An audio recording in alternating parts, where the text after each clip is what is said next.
church too? Quite a few of them do. That's why when they get up and leave in the midst of my preaching, they won't be so obvious. Well, welcome everybody. Sorry we're a little late, as usual, but we're here.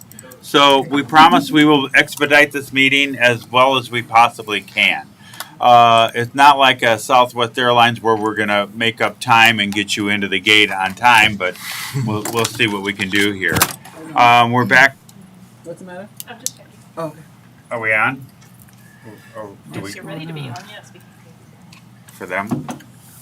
While we do that, we're back in open session after being closed session. I would love it if everyone would rise as join me in the Pledge of Allegiance, please. Great. I pledge allegiance to the flag of the United States of America and to the republic for which it stands, one nation, under God, indivisible, with liberty and justice for all. Thank you very much. Let's see what I do here. And I'm deleting it myself. Is everybody on? No. Okay, so I'll talk a little bit more. It's great to be back in school. Yes. Although I'm not there, I'm glad you guys are. Thank you very, very much. You can tell the difference in the community that everyone's in school when you just when I walk out of the office and I don't see any 7-year-olds. And if I do, seriously, I stop and ask them, what are you doing? Right? How come you aren't in school? And they go, oh. And they run away because I'm like a creepy guy, but no, I'm only kidding.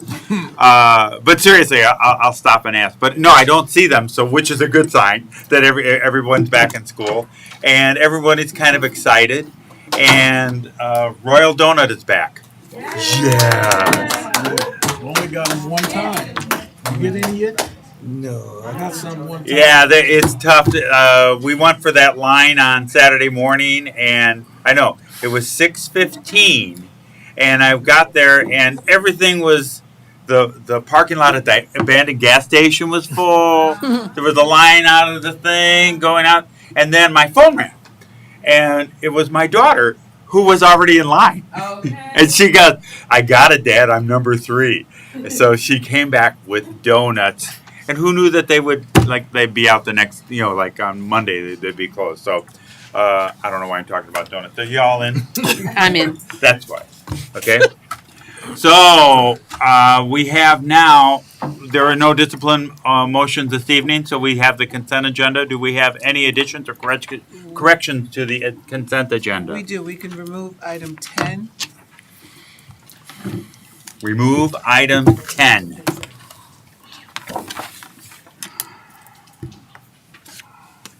Okay. Anything else? That's it for now. Okay. We have an amended consent agenda with item 10 being deleted. May I have a motion to approve that consent agenda? So moved. Second. I have a motion and a second. May I please have a roll call vote? Yes. Yes. Yes. Yes. Yes. Yes.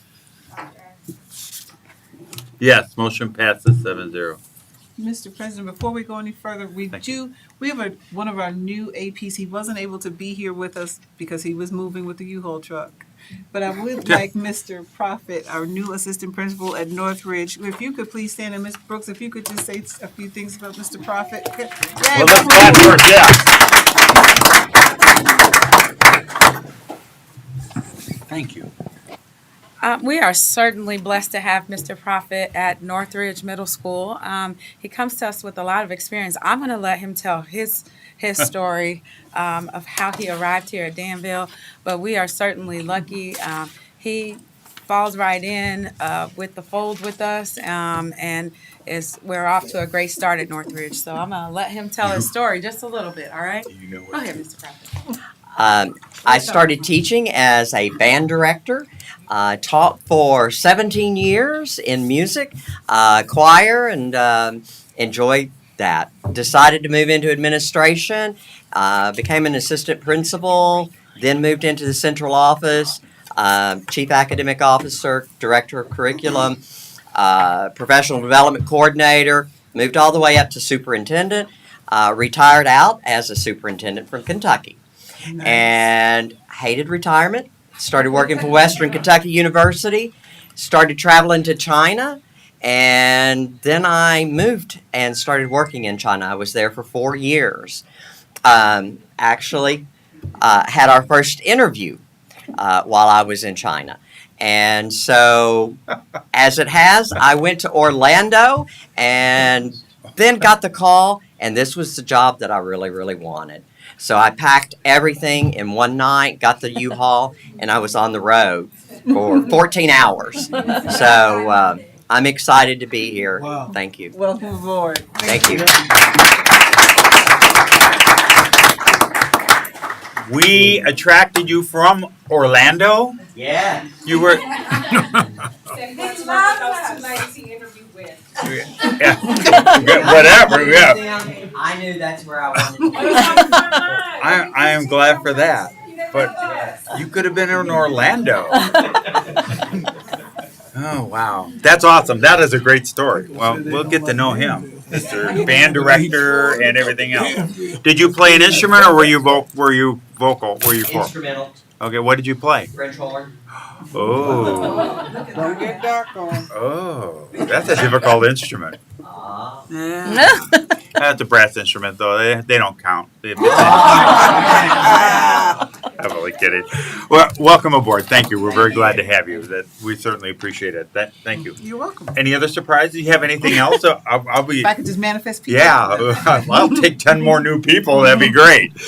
Okay, so we have our consent agenda, and there's great things in there. Just pay attention to them. That should bring us to item number 5, my favorite, public comments. I'm gonna go one more time. You were cut out, yeah. Hi, Miss Brooks from Northridge Middle School. Just wanted to thank all of my parents who came out on August the 10th. We had a open house at Northridge. We gave away free T-shirts. We had 250 T-shirts for the first people that arrived.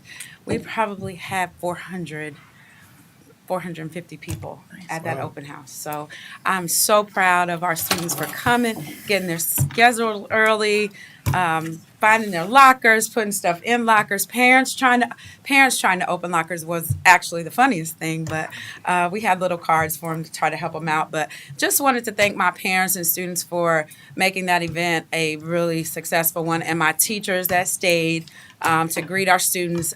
We just don't have a better staff, so thank you. Now? Sorry.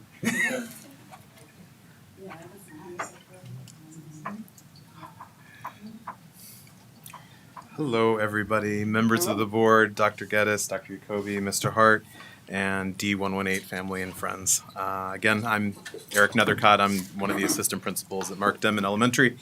And like Ms. Brooks just did, I just wanted to fill in everybody listening and hear about some of the great things that have been going on at Mark Denman and send out some invitations. We have our back to school night August 25th from 4:30 to 6 p.m. Hopefully we'll be able to have it outside this year. We're going to have food, yard games, inflatables, and for all of those listening at home, please make sure to come with your families and attend. We also have a McTeacher's Night scheduled with our friends at the Neighborhood McDonald's at Main and Bowman on September 28th, and thank you to Miss Deanna Witzel and our friends at McDonald's for their support. We were on the radio recently, August 9th. We had a podcast and a broadcast, so thank you to Laura Williams with WDAN at 1490. We're looking for volunteers. We have a few people that have signed up already, and we are definitely open to people in the community coming in and helping out. So if you have any questions about that, you can always give us a call and let us know. I'd like to give a shout out to our community partners, Jocko's, Dairy Queen, Lincoln Lanes, Second Church of Christ, Illini, Skateland, Walmart, Horace Mann, and McDonald's. Also the U of I. Yet again this semester, this school year, we're going to have 4 student observers come in and learn from our teachers and everything that's going on at the school. So thank you to the hardworking MDE staff for their help with registration, transportation, and everything. The staff has been absolutely phenomenal in getting everyone where they need to be for the beginning of the school year. We couldn't do it without the people that are there. Thank you so much. Thank you. And we're off. Yes.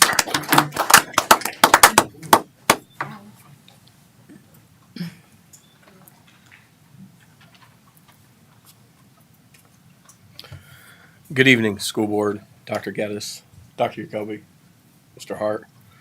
My name is Alan Rivers. I am the DEA president. I noticed in the agenda this evening that there's a recommendation for an MOA for school psychologists. I did receive the MOA that is being presented this evening, and I received that last night.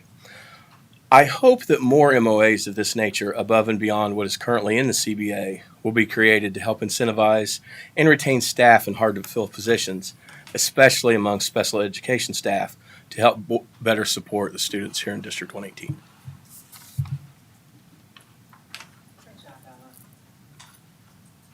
Thank you. Any others? Okay. Thank you for your comments. Appreciate that. Brings us to item number 6, Human Resources Staffing Update. Better be good. Fabulous. That's a good start right there. It's wonderful. I'm Kim Papps. Good evening, Director of Human Resources. And tonight, just a quick little heads up on what's going on with Human Resources. This year, we were able to put certified staff members in core subjects. So you will have our students are being taught by certified staff members in their core subjects, not necessarily your electives, PE, art, and music, but in your reading, math, science, social studies courses. We were, again, able to put certified staff in all those placements. You will find a few long-term subs. These are long-term subs that have that are doing their student teaching, so they're finishing up their degree for teaching, so that they are trained to be teachers. And then, let's see, I also wanted to give you a little heads up on what we've looked at between the resignations of last year and our new hires from this year. I do have a list of every type of position, but we'll just do the non-certs and certs and break them down to TAs and teachers for you. Resignations in terms of teaching assistants, we had 12 last year. We've been able to hire 10 so far, and we've had quite a few TAs apply just this week alone. And when I say quite a few, we're looking at 4 to 6, which is very good. We are looking for teaching assistants, so that's a good sign. Certified staff, we did have 38 teachers resign last year, and we've been able to pick up 18 so far right now. Again, though, we have been able to place our certified staff members in front of teachers or in front of students for core subjects. So that's where we are right now with a staff update from HR. Any questions? Yes. Oh, sorry. Okay. When we find a prospective candidate, correct, that the building principal wants to hire, take me through the process. What happens? So right now, the building principals or a team that they create comes together to do the interview. When they recommend someone, some of them recommend as soon as they finish the interview. Some take some time. They shoot me an email with their recommendation or the fact of not regrets to be sent out. From there, our department goes in and will offer contingent upon references, and when we do reference checks. Some we have to dig, some that I look at, I might want more information, so I'll call and get extra information on a reference check. So after the recommendation comes to us, we get the references and we offer contingent upon reference check. Okay. So I guess I'm looking at a timeline because new people are a commodity. I guess my question is, can the principal offer a position pending? A lot of them do. They offer on the spot pending reference checks. A lot of our principals do that. Reference Or they'll checks, come into me and criminal say, background can I check, Absolutely. and Yep. board approval. Yep. That's all I want to know. Yep. Thank you all Absolutely. for nodding and acknowledging That's that often. that's what y'all do. I appreciate it. Ms. Cherry is really on top of that. I just, when we, She won't we're out leave. there and seeing people, I just want to know that you get them in here because it is a buyer's market. It definitely is. Yeah. The biggest thing that we wait on anymore is reference checks, but it's not as bad as it used to be. It used to be months. It could take months. Now it's usually a couple weeks, which tells you there's not a lot of people being background checked to be hired. So it's just a quicker process when that happens. But sometime it could be reference checks, because if I have to dig, I will take time to dig. But there's always a reason if I'm digging. Do we take time, do we go through and offer everyone who's resigning an exit interview? Yes. And can you give like a percentage of the people that actually give you the exit interview? And then why are people leaving? There's a lot of reasons why they're leaving. Some people will choose to come in and talk to me in person. Some would rather write it out. Some send it back anonymously. Some send it back signed. Just depends on what they prefer. When you look at the 11 special education teachers that we left, the majority of them have left, and a couple of them went to a county school.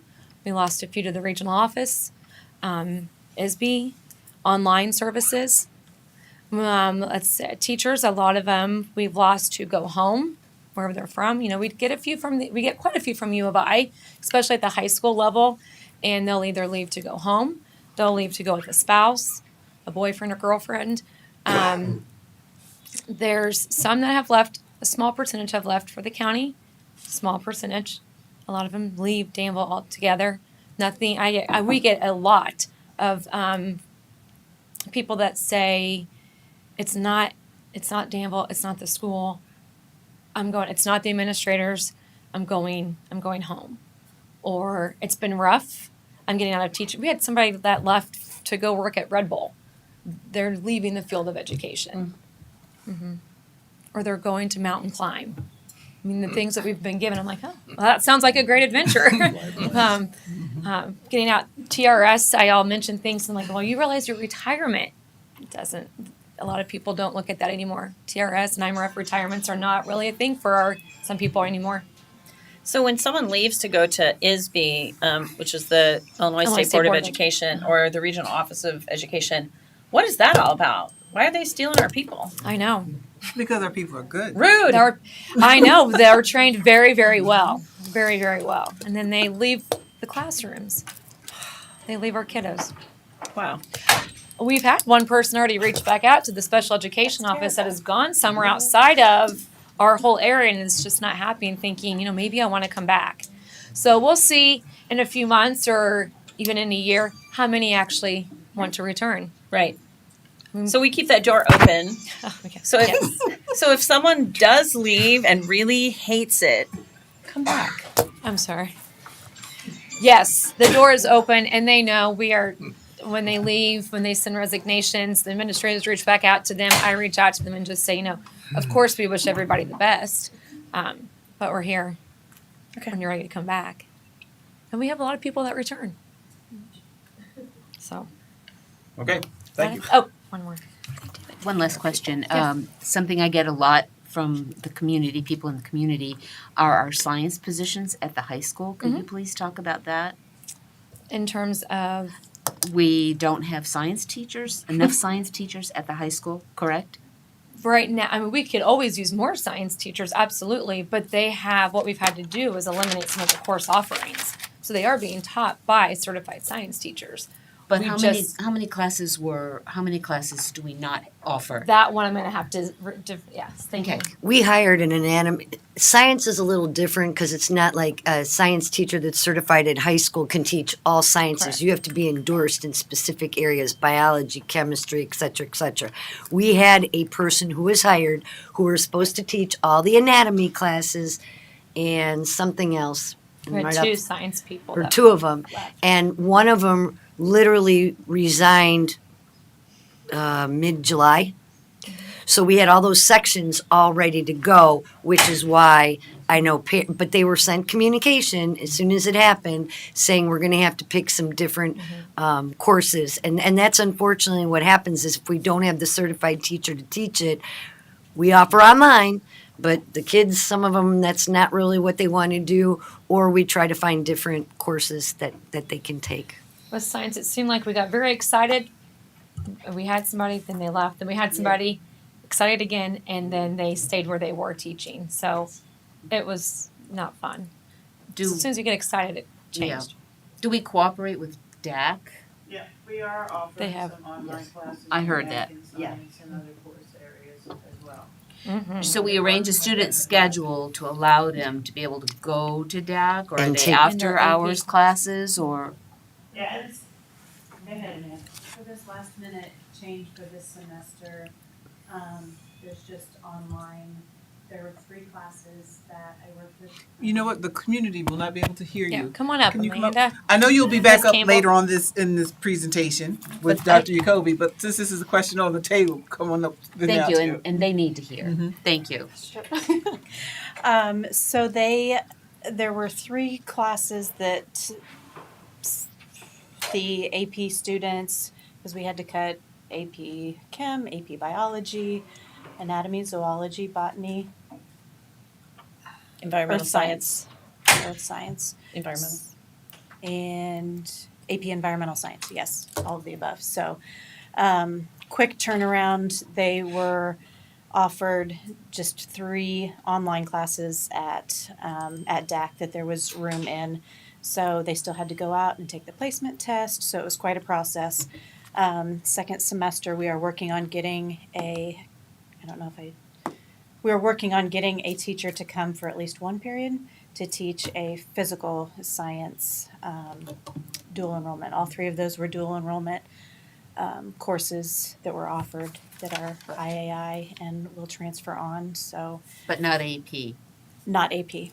not AP. They're And just when they dual take enrollment for DAC. when they take the test, when they go out to DAC, is that a college entrance test? College It is, level? it's their placement test. That's their college level placement Mhm. test, which So- our kids may or may not be prepared for. Correct. So some of the AP students have opted to do that, and we're already in our junior dual enrollment English classes, already placed into those because they took the placement test last year for the English classes.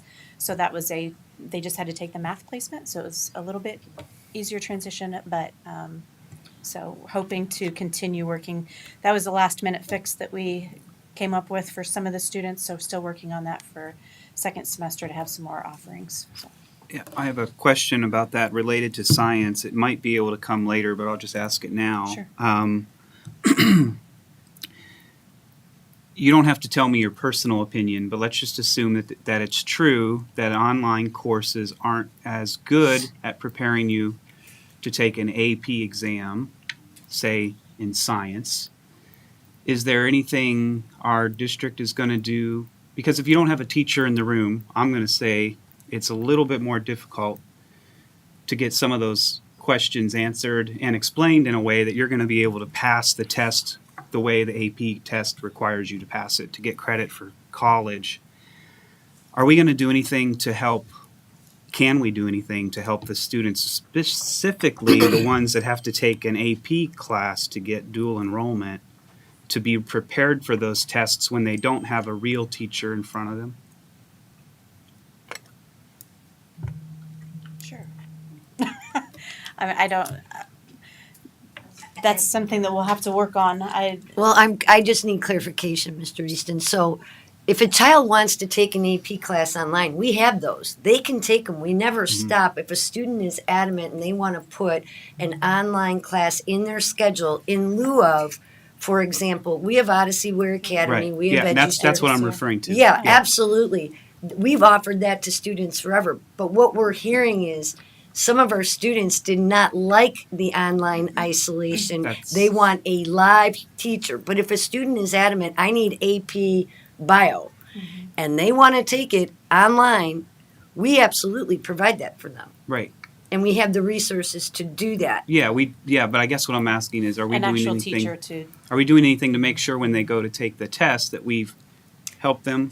A review, the test prep. The AP classes are that AP test is so geared to that course content Mm-hmm. that if you aren't teaching that course, like I can't grab any science teacher and say, do an AP prep for AP Bio, because if you haven't taught the course, you don't know what the demands of the test are going to be. I mean, truly, it'd be putting a teacher in cold.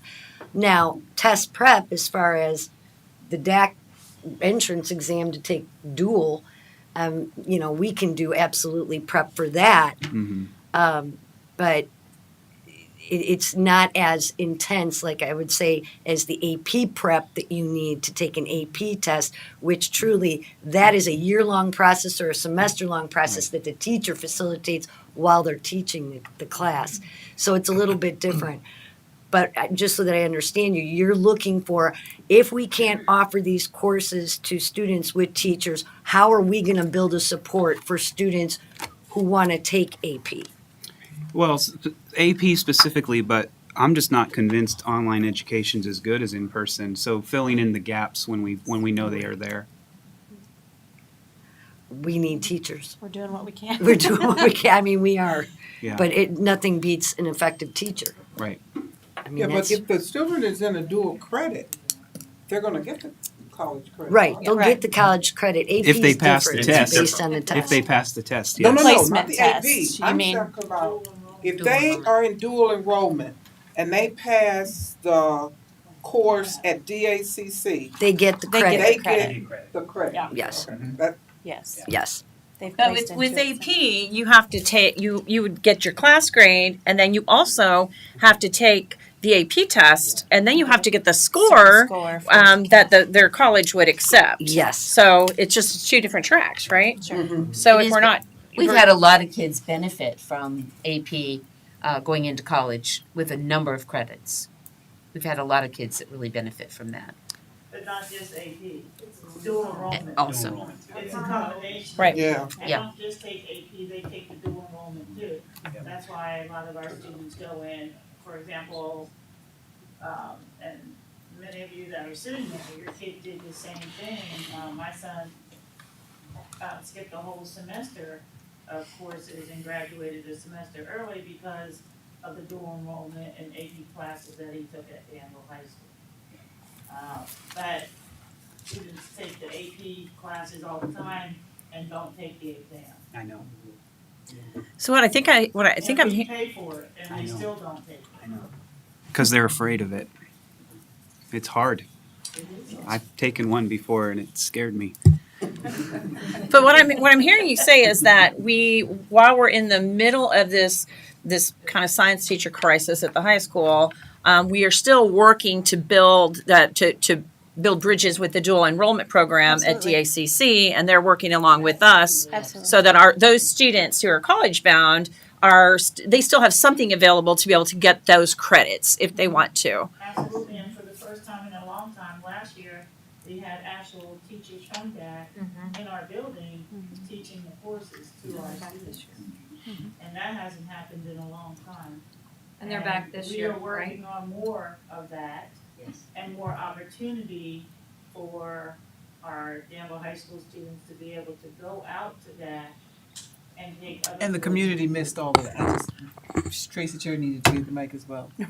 So what I think I heard you say was that we have had in the last year more students coming or more teachers from DACC coming to our campus, and we're working on developing the ability for our students to go to DACC's campus and get dual credit. Is that right?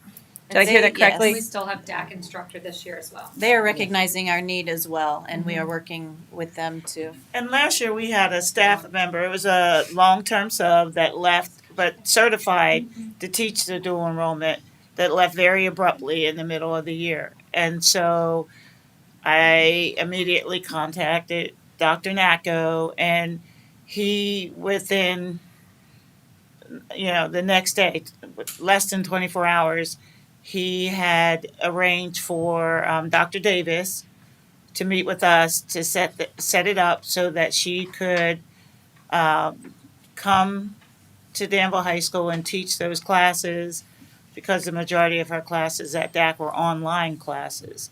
And we worked that out, and then we worked closely with them again this year prior to scheduling to be able to offer those additional courses for our students, so, dual enrollment courses for our students. And we're looking and wanting more courses, and DAC is really wanting that as well. And so we're just making sure that we are communicating that information to parents and educating our students and parents that these are options that they will now have made more available to them. But we also have to follow the course sequence as well, because we have required courses that our students have to take in order to graduate from Danville High School, as if- required by the state. Then if a parent had a question about dual enrollment classes, who should they contact? Their school counselor. Okay, Yes. school counselors. Or Amanda, now that we have the coordinator. Yep, she can tell you everything that needs to be told. Okay, thank you, Steph. Way to make Appreciate it. lemonade. Any more questions, board? Good.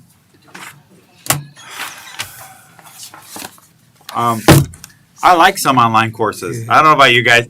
It is a preference. Some people like online courses. Some people like in-person, so it's nice that we offer online courses. It's challenging if you're not dialed into that and not comfortable doing it. It might be a challenge. However, it opens up a world of possibilities because the catalog is there and a lot of things can be offered. So that we have that palette, that something on the palette is absolutely awesome. Okay, that brings us to buildings and grounds. Any project updates? Notice how it's not at the end of the agenda, Mr. Truex. Yeah, you're number 7 today. For a lot of money. The only reason they did that is because Seth's with me. I can't win. You're welcome. So, thank you. Good evening, Dr. Geddes, board. My name is Skip Truex. I'm Director of Building and Grounds. I have with me Seth Oldfield, our Supervisor of Operations. There you go. All right. So a brief update. Southview is about 70% complete. DHS Auditorium is about 90% complete. We're still waiting on a few items there. Tuck pointing will be done at Edison after school hours because they weren't able to start that job before school started. All small projects are complete, such as like Dean's office, things like that, Danville High School. Roof repairs are complete at Danville High School. Roof repairs will be completed in October, by the end of October, at Southview. Danville High School Food Science Lab is complete. And of course, Cannon is complete.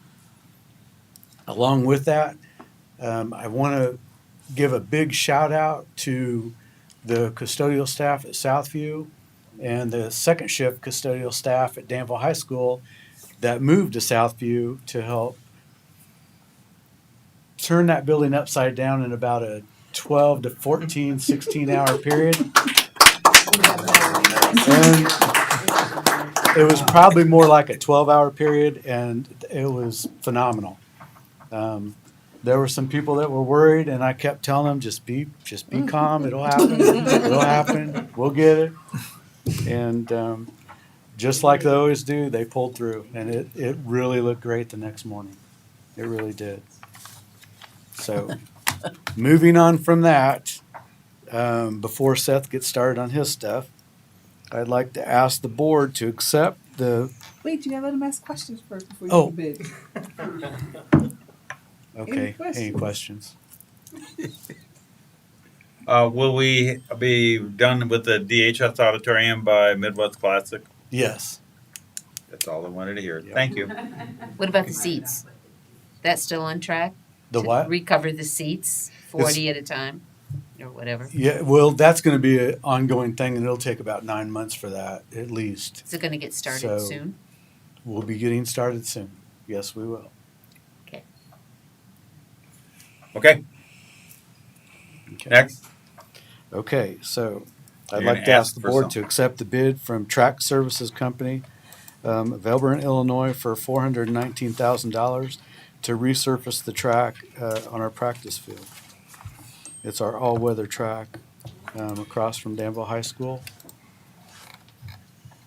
What Okay. they'll be doing is, right now, we have some low spots that hold water, and it's peeling up, and actually, there's a lot of trip hazards in the surface that's on there now. So the company will come in and will scrape everything out. What are you smiling for? Because how you jump to the bed and now Steph has to come back and talk about desk security. Like you just, Well, you want me to let him go first? no, you're in the middle now. Go ahead. That's fine. We'll be fine. Gotta love them. So you're talking about the track at the practice field across, yeah, you know, the old cinder block thing, you're not The old talking cinder block track is gone, actually. about- Oh, okay. I mean, most of it's not even there. Yeah. So, yeah, it is that track. Our all-weather track. Yes. Okay. Okay, I would entertain a motion for I just have acceptance. I just have a question. So life expectancy after doing this kind of upgrade, what do you expect? Should be around 20 years. 20 from now? Weather conditions affect it some, but it should be about a 20-year track. It's And- actually a quarter-inch layover. They're going to skim the entire surface that we have currently, and then they'll overlay this and level it out to where we won't have dips and water spots. So, yeah, it should be good. And in 20 years, will they be able to do it again, or is it like when you put 2 shingles over a roof, it's over after No, that? it's not like double. Okay. There won't be a surface left on it. Okay, So, no, it's not like that at all. got it. Move to approve. Thank you. I have a motion to move. Second? I have a motion and a second. Now, any questions? Thank you. Seeing none now, well, roll call vote, please. You asked your question. Yes. Yes. Yes. Yes. Yes. Yes. Yes, motion passes 7-0. Thank you very much. Thank you. Oh, by the way, that was for $419,000. You said that. I need to say it. So, sorry.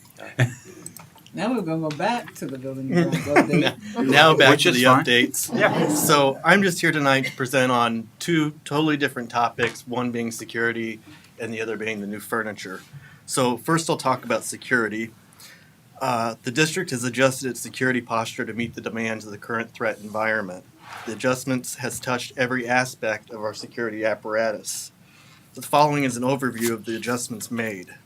First, prior to the start of school, we completed a district-wide audit of exterior door access levels for each employee in the district. With the assistance of building principals, Dr. Jacoby, Mr. Hart, and Dr. Geddes, we have narrowed our door fob access system down to a need-to-have access basis. This involved restricting employee access to only the buildings they are assigned to and disabling all others. We also narrowed the hours of access down. Second, there is now a requirement that every staff member who does not work in the building they are visiting must sign in and out with the building secretary. This policy is already in place for the general public. It's critical to know who's in the building as a visitor, so in an emergency, when an evacuation is required, staff can verify that all visitors exit the building safely. Third, as part of the facilities plan approved by the board on November 17, 2021, we have improved our camera systems at DHS. The planned improvements were split into 3 phases. Phase 1 included the addition of 15 cameras to critical areas. Phase 2 included the addition of 26 cameras to provide additional coverage throughout the building. Phase 2 also includes the additional server storage space for recordings, which is in process but not yet complete. Currently, the cameras share the same network resources with other devices on the network. So Phase 3 includes new network switches which will be dedicated to the camera system and reduce the load on the overall network. Fourth, we're testing with an interior door fob access system, which was also approved in the facilities plan, and I've brought a demonstration unit with me. It's right over here. Come with props.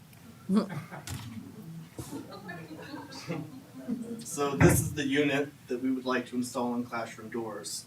There's a key lock. No one would have the key except for, Skip or myself.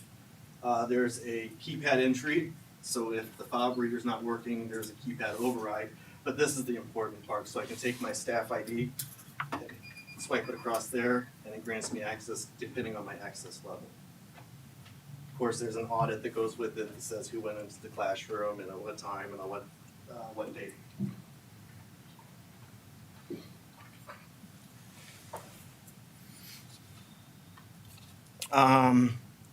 We also installed a weapons detection system at DHS, which Dr. Jacoby will speak to a little bit later. Our custodial staff have been directed to check all exterior doors are latched throughout the school day and when school closes for the day. So they go around the perimeter, pull on the doors, make sure they're latched and they're locked. You know that SRO Llewellyn does the same thing all day at DHS. Our last security improvement for the moment is the deployment of the Raptor Visitor Management System.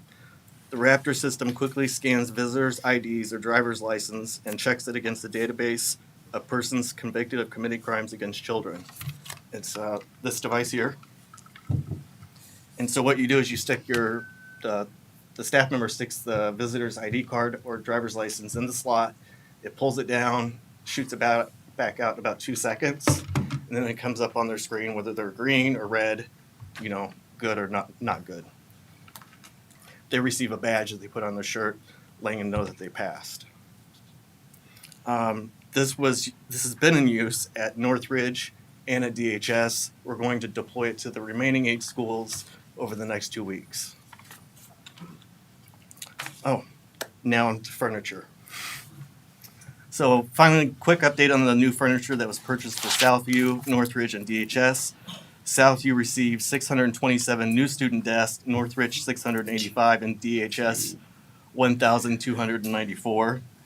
Faculty at Southview received 34 new teacher desks and presentation podiums, Northridge 37, and DHS 90. If you haven't already seen the new furniture, I highly recommend you go and look because it's highly configurable and it's really interesting how the teachers got creative in the classrooms in assembling their classrooms. Some of them have it in a circle, some of them have it like in teams or just individually. And a special thank you to the hardworking custodial team for removing all the old desks and placing the new desks in each classroom on a very tight timeline. That's it. Any questions? Yeah. How many did you say for Northridge?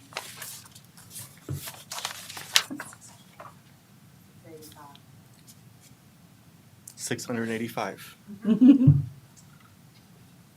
That's just one desk per kid. I mean, aren't we short? I mean, No. were they to just for certain areas, Mhm. or every classroom got new desks? So We don't have at 600 Northridge, kids we in We don't have 600 kids in Northridge. We may not have, but they go to each class. My question is, did each classroom get new desks, or did we just do 600 desks for the whole building? And some classrooms got maybe 3 new desks, some classrooms got. Ms. Brooks? So the core teachers, so teachers that teach math, science. You need to go to I can't Go hear to the you. mic. Thank you. Sorry. Yeah. Can't speak up. Sorry, I forgot to have to go to the mic. All the core teachers got new desks, and we looked at the maximum number of students that would be in their classrooms, and made sure that we had enough desks in the core teachers. So, Oh, okay. yes. The number just sounds Yes. funny when you're talking about kids Yeah, because our changing kids rooms. change rooms, Yeah. so we would need Yeah, more. that's Yes. why I was asking. Yes, ma'am. I got it. I got no question. Okay. The security, take your little thing out. Yep. Your door thing. Okay, now, this is for every building, or this is just a high school? So right now, this is just, in our facilities plan, we put it for the high school as a pilot. But eventually, we're going to. We want to see how it performs. Okay. Yeah, we want to see how it performs, find out the kinks, the Bugs. cracks. Is Yeah. that every Debug door? it. Every door? Every door. Even the bathroom? No. No. So not every door. Every What other classroom doors? door. Every classroom. The restrooms are just push Right, open. I know. So what other doors wouldn't have it? Cafeteria, Fire exits, Yeah. things like that. exterior doors. So it stays locked all the time? It's locked all the time. Yeah. All the time. So during passing time, when students come in, the door just is propped open? Or do students' IDs? No. Just staff IDs. So, yeah, that's what I see. This Okay. is gonna. This question is gonna come from a context of working in a prison. Okay. So, Okay. is there somebody whose job it is, when we get these all installed, to make sure no one has any mechanism to prop the door? Are we going to take away door props so that they can't be propped open like we do? We have to do that in a prison, for example, because it's so much easier to leave your door propped open. And so, because then you don't have to unlock it every time. I just wondered, is there going to be somebody tasked with the job like we do in our prison of going around and looking for those fun door props? For the door props. So every year for our ROE compliance visit, you know, that's the thing that they look for is door props, wedges, anything to hold the door open. And if there are any, we eliminate them at that time. You know, I'm sure that, And they manifest all over again. yeah, they come right back. I know you can make a door Yeah. prop appear. It's Yeah. amazing. Waste can, Yeah, so chair. it's done at least once per year. I'm sure the frequency could be increased. I will say, Seth, I went to Northridge and it was interesting when she asked me for my driver's license. I said, okay. And I didn't see the little machine at first. And when she gave me my little visitor's pass and my my picture was on it, I go, okie dokie. I now, you know, and so it does work. Mhm. They are using it. Is Yes. what I want to say. And the Perfect. secretary is very nice about asking me for my ID, Mhm. and it was just funny because I didn't know about Mhm. it. So No, I put mine in it to test it. And I thought, oh God, that's what I look like. Yeah. Make sure. Yeah. I'm going back to the door. So one, and maybe I missed this, on passing periods, you know, when the kids are coming into the room, is the door closed then? I mean, if there aren't any door props, So- the door needs to be open. Maybe someone from the, yeah, I mean, when I go into the buildings, I see the teacher standing at the door, letting the students in. But I can't, We do ask that, I know at Northridge and I know at Danville High School, we ask our teachers to be at the door during passing periods. They need to be doing hallway duty, so they need to be at their door, watching the hallways and greeting kids as they enter the building. Enter their classrooms. That's just one thing we ask all teachers to do. Greet your students as they come in. It's Okay. good standard practices. So the students do not have any access to the number of that door. No one does that. no one. Okay, so they can't open the door. No, we're thinking first They just have responders. to have, so to get into a room, I have to have a person of authority get me in a room. Correct. It just boggles my mind that I think there's a bottleneck here. But that's okay. I mean, No. you guys, you're the security people, and Yeah. we'll find out how that So works. when the ROE I'm visits, just saying. when the ROE visits, they go to every classroom door, every maintenance door, every custodial door, and they check to make sure that door is locked Yeah. because it's supposed to be locked all the time. So that's still what's happening now. That's what's happening The now. teachers don't leave the door prop. If a student comes late, the teacher Right. has to go. I mean, it disrupts class, but the Right. teacher goes for every late student unless Mhm. there's a door prop that A isn't door supposed prop, to be yeah. there.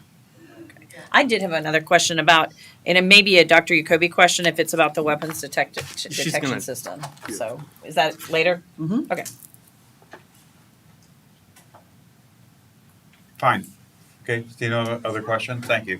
Thank you. Yeah, thank you very much. Wow, we're fascinated by all these things. So we have a track service. That brings us to track surface. Brings us to item number 8, our budget. Which we noticed how the different little format and the little graphs and the things and I like them. I Yeah. like the colors. it like tells us something. So plus you can have a whole budget and look at every line item if you'd like.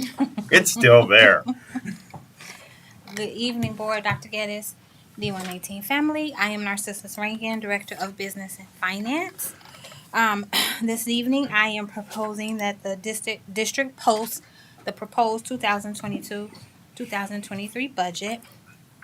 I am proposing an estimated $92,543,627 in revenue and $93,992,759 in expenditures. The budgeted revenue is approximately 95% of what's estimated from all the revenue sources that we should be receiving this next school year. And included in the anticipated expenditures are the HVAC projects that are being funded by ESSER and the board approved updates to the 92 edition at the high school. The pre-audit FY22 fund balance for the district is estimated at $38,861,290. So this is approximately $5 million more that was estimated in the FY22 budget, and that is directly related to extra money that we received in our CP corporate personal property tax. The replacement tax? Yes. So, but the entire state saw, like all the school districts in the state, everybody's talking about this extra money that we received. And I also included something for you guys that I found on IASPO that spoke to that. But in my head, this is how so we had that pandemic and nobody got to go outside. And then it opened up and everybody went out and they spent up the money and we got to get some return on it. So, and they do not anticipate that happening again. So it is my recommendation that we post the proposed FY23 budget. Okay. Waiting for somebody. Move approval. Thank you. Second. I have a motion and a second. I don't see why we would have any questions because it's just permission to display, but if there's something you would like to ask now. Okay, if not, roll call vote, please. Yes. Yes. Yes. Yes. Yes. Yes. Yes, motion passes 7-0. Thank you very, very much. Thank you. Okay. So my next item is commercial liability insurance.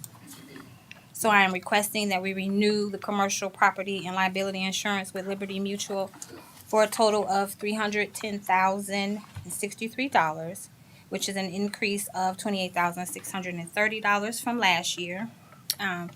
I did give you guys a packet from them, but this increase is due to continued claim activity and an increase in our building values that we did last year. We did a re-eval for our buildings. And then the packet also speaks to the fact that construction costs are up.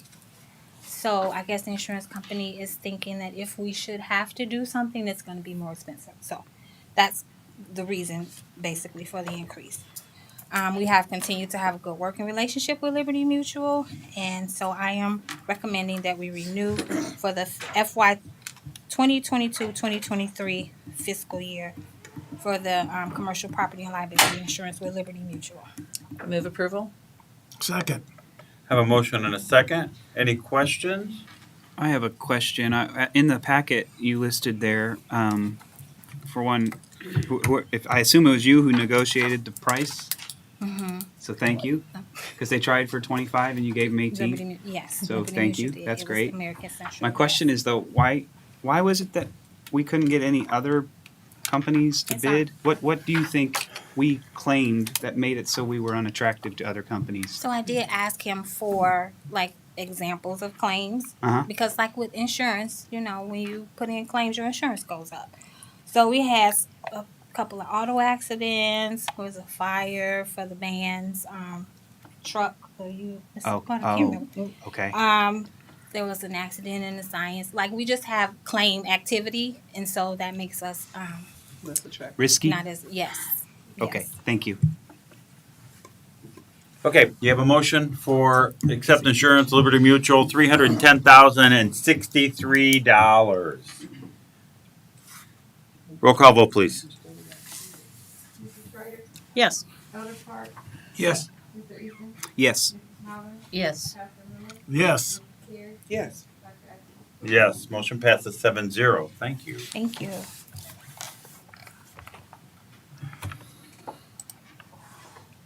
Make sure we pay that. Yes. Yes. Unlike my house where it's the second notice and I'm only kidding. My wife now, right? Yeah, my star is my wife is like, I can't believe you said that. It slipped, honey. I'm sorry. Food service. I'm hungry. No, I'm not. But Good evening, Board of Education, Dr. Geddes, everyone. My name is Zetta Pijot. I'm the Food Service Director. I am here to share some program updates. So this year for school nutrition, ISB as well as the USDA had some new regulations and some improved ones. We are back to business as usual on how to track meals. We are expected to meet the regulations regarding reimbursable food components while providing healthier options. No canned vegetables unless it's legumes, fresh or frozen only, reduced amounts of processed foods, and reduced fats, sodiums, and more light food. With that being said, I had to increase some training in order to prepare the food service staff for all of the above and more.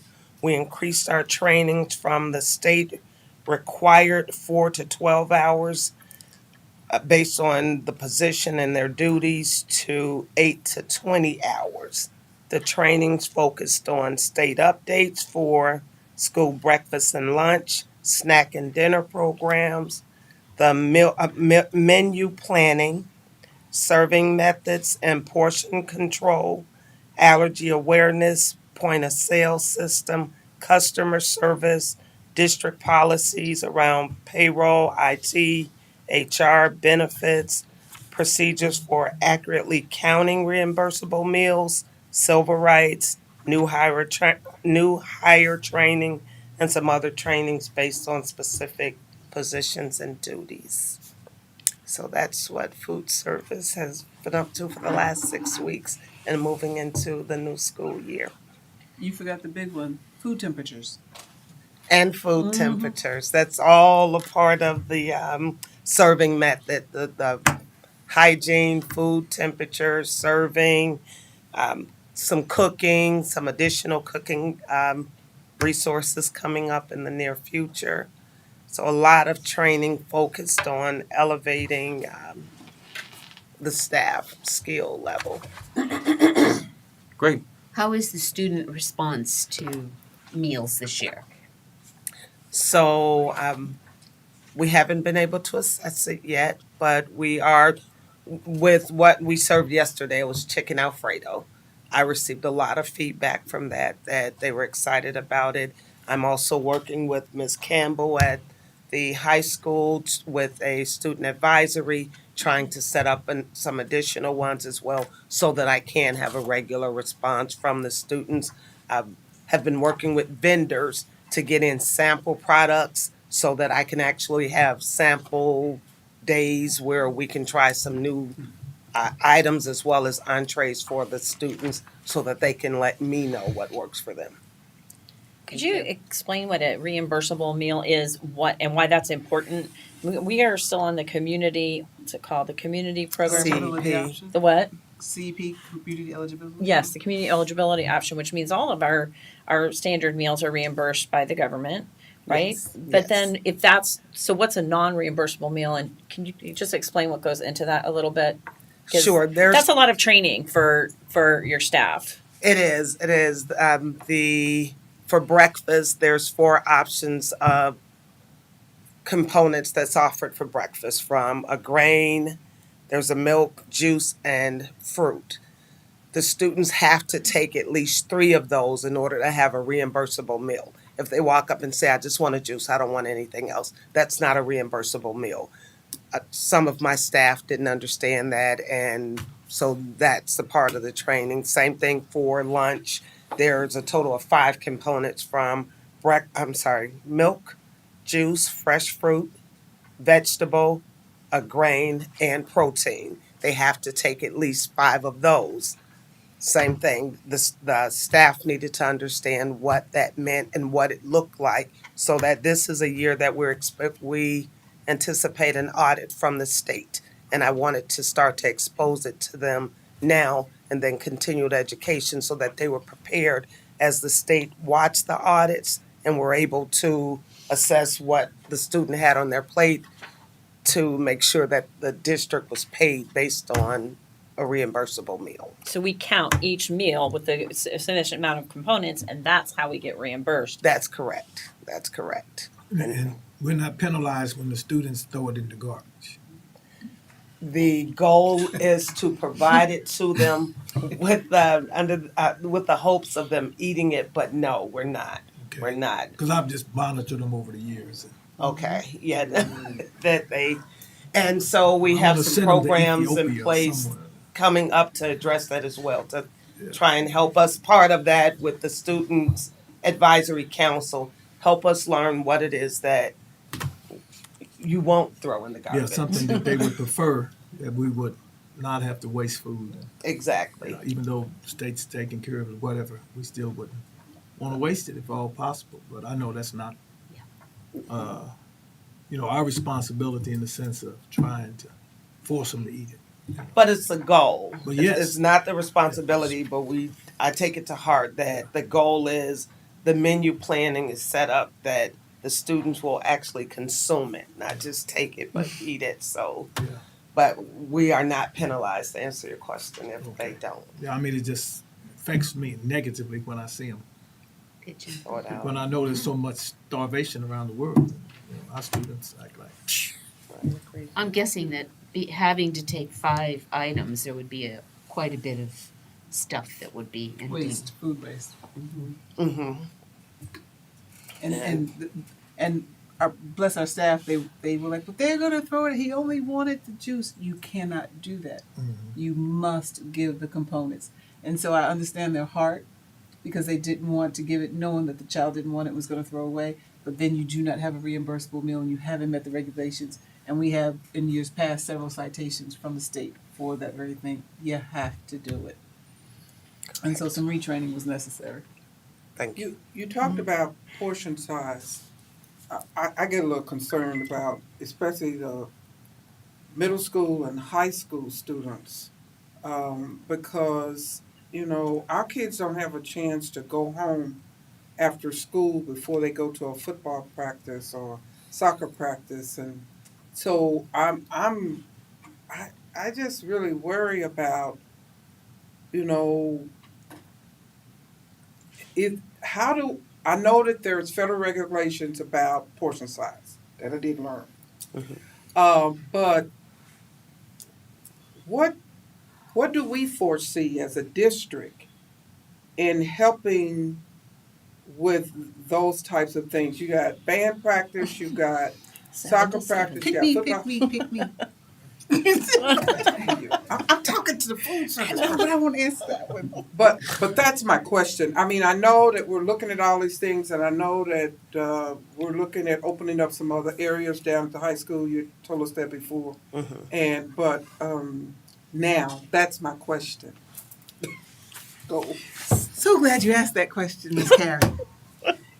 As it has been one of my goals for many years, my 7 to 7, we will have a dinner program. We need to feed my babies remember, they need to be with me from 7 to 7. So there needs to be a dinner component so that when they leave, they get a bath, a bed, and a book. A bed, bath, book, something in that order, and go to bed. But the hiccup we have is that I have to have an educational component before I give them that dinner meal. And so I can't I'm like, well, they were just in school. Nope. There needs to be a discontinuation of the regular educational program, a break, an educational component again, and then I can serve dinner. So it would just be great if I had like homework centers, like in my old life, I had homework centers where you come and you can get your homework done. So I'm trying to partner with Ms. Cherry, with the coach. We're all trying to have this conversation. If all of my athletes, because I can start with them. Study table. Somebody tutor. I've met that educational component. Everybody, before you go out to the field, you need to sit down and we're gonna do some homework, and then I can feed them. And then if you stay for tutoring, because Miss Cherry, they have after school, they have all. Could you stay for tutoring? Come on down and let's eat. So we're trying to bridge the gap, but meet the state component, because that is the hiccup that I have in order to be able to serve that dinner. And then I need a staff to do it. That's gonna stay and be there that long to now do dinner. Well, someone may come back. So, I'm on it. But portion size, can I go back to that? Right, Yeah. this, can y'all tell I love the whole food service thing? Portion size was, there needed to be retraining because some of my staff, like if you once were in the elementary building and then you came to the high school, the portion sizes changed. And there was a disconnect with my staff to know that, no, now you serve 2 chicken legs. They were still in that elementary mindset and they were still giving 1 chicken leg. And so that was a whole retraining, and that over the summer they were like, oh, 2 chicken legs, yes. See how big that kid is, you know? So there was definitely a need for training to help them understand. Good. Middle school gets something different from elementary, and high school gets something altogether different from the both of them. And pre-K a little less as well. Okay. Anything else? Thank you. Thank you.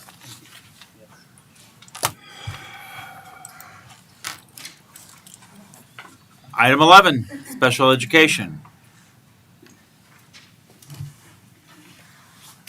Good evening, Board. Dr. Geddes. I'm Lindsay Nixon, the Assistant Director of Special Education. The Special Education Department has worked to meet the needs of the students by utilizing several different options to address our staffing challenges that we're experiencing. There are currently 7 teacher vacancies. We have addressed these vacancies by utilizing a teaching assistant who is working towards her teacher certification, 2 retired special education teachers, as well as 3 long-term substitute teachers. In addition, we have closed one of our elementary self-contained special education classrooms due to just a lack of student need for that. We're able to service them in other areas.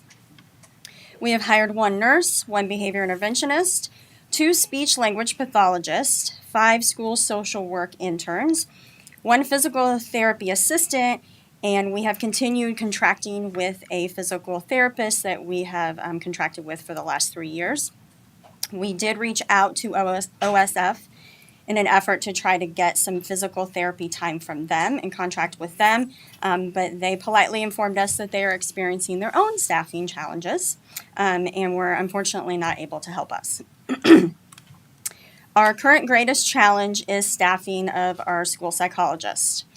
About 2 years ago, we had 7 school psychologists. Since then, we have had 2 resign to go work in another school district. 1 resigned mid-year to work virtually from home, and 1 resigned to work in a mental health field, in another employment there. We currently have 3 full-time school psychologists to serve District 118. We have relocated their main offices to the Jackson Building to strategically meet the demands of our special education reevaluations and initial evaluations that are required by law for us to complete, with deadlines attached to them, of course. In addition, we have hired a school psychologist who is retired to come work with us 3 days a week. And then your own Assistant Director of Special Education is also a school psychologist and will be assisting with that. Thank you very much.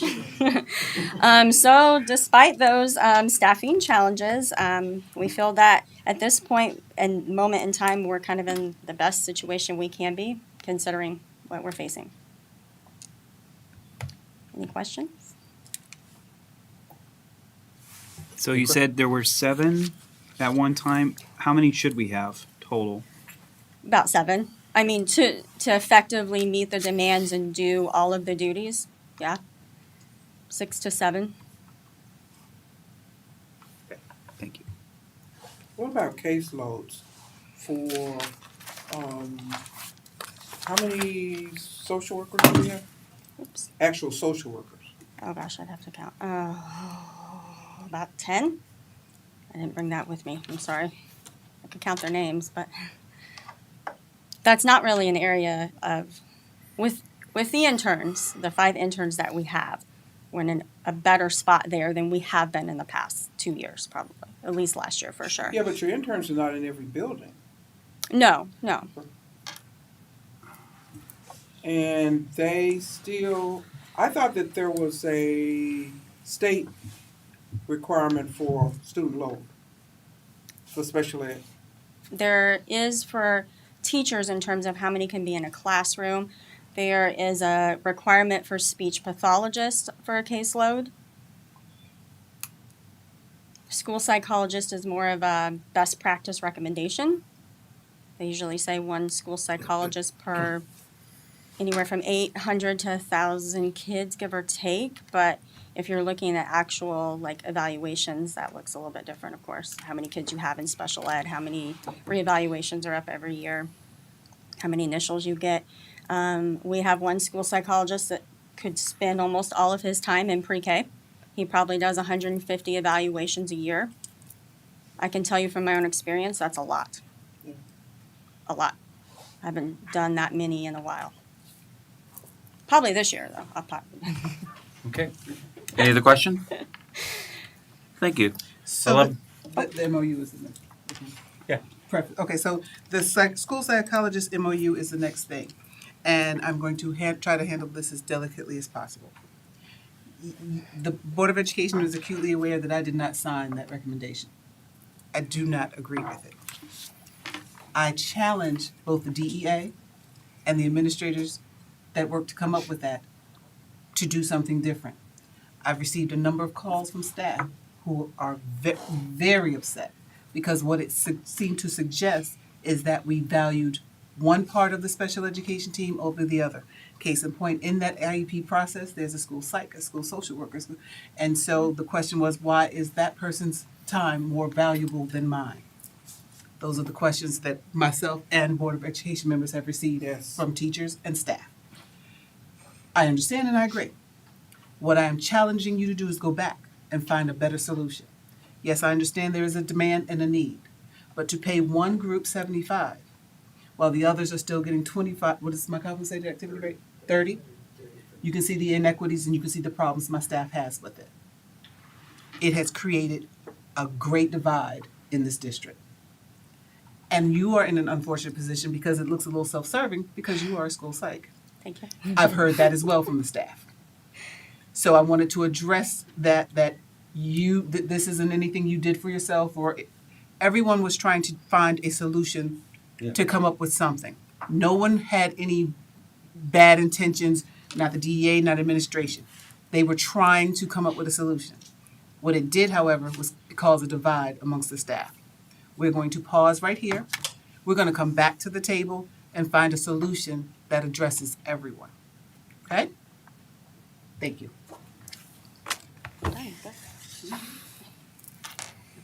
Well, that puts me in the position, do we still entertain the motion on that? We are going to withdraw that? You'd have to have a second anyway. You'd have to have a motion and a second. Yeah, I was going to say. You can try and see if it. I was going to say, I mean, it's on the agenda. It doesn't, if there is no motion to approve it, then we'll move on. Okay, seeing none. That will bring us to, yes, and I agree. We encourage it. The idea is a good idea, and we want to make sure that this gets done. So we want to see that we want something to happen. But we want to perhaps something different. So we challenge everybody to come up with that. That's what we would like to see. Item number 12, curriculum.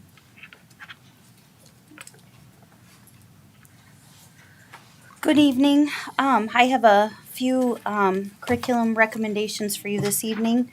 The first is for Northridge.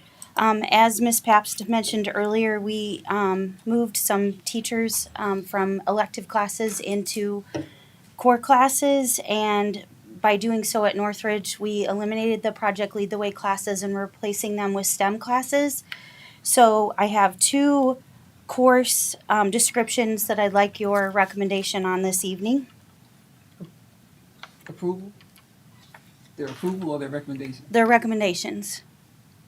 You want the board's recommendation or the board's approval? The board approval for the recommendation. Yeah, so I was going to say. You asked for a recommendation. No, yeah, you want a recommendation. We're going to give you, we're going to either vote this yes or no.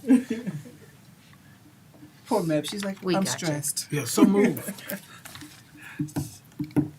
So we have a motion for 7th, 8th grade technology, engineering, the STEM curriculum update recommendation. Do we have an approval for that? Is the motion, yes?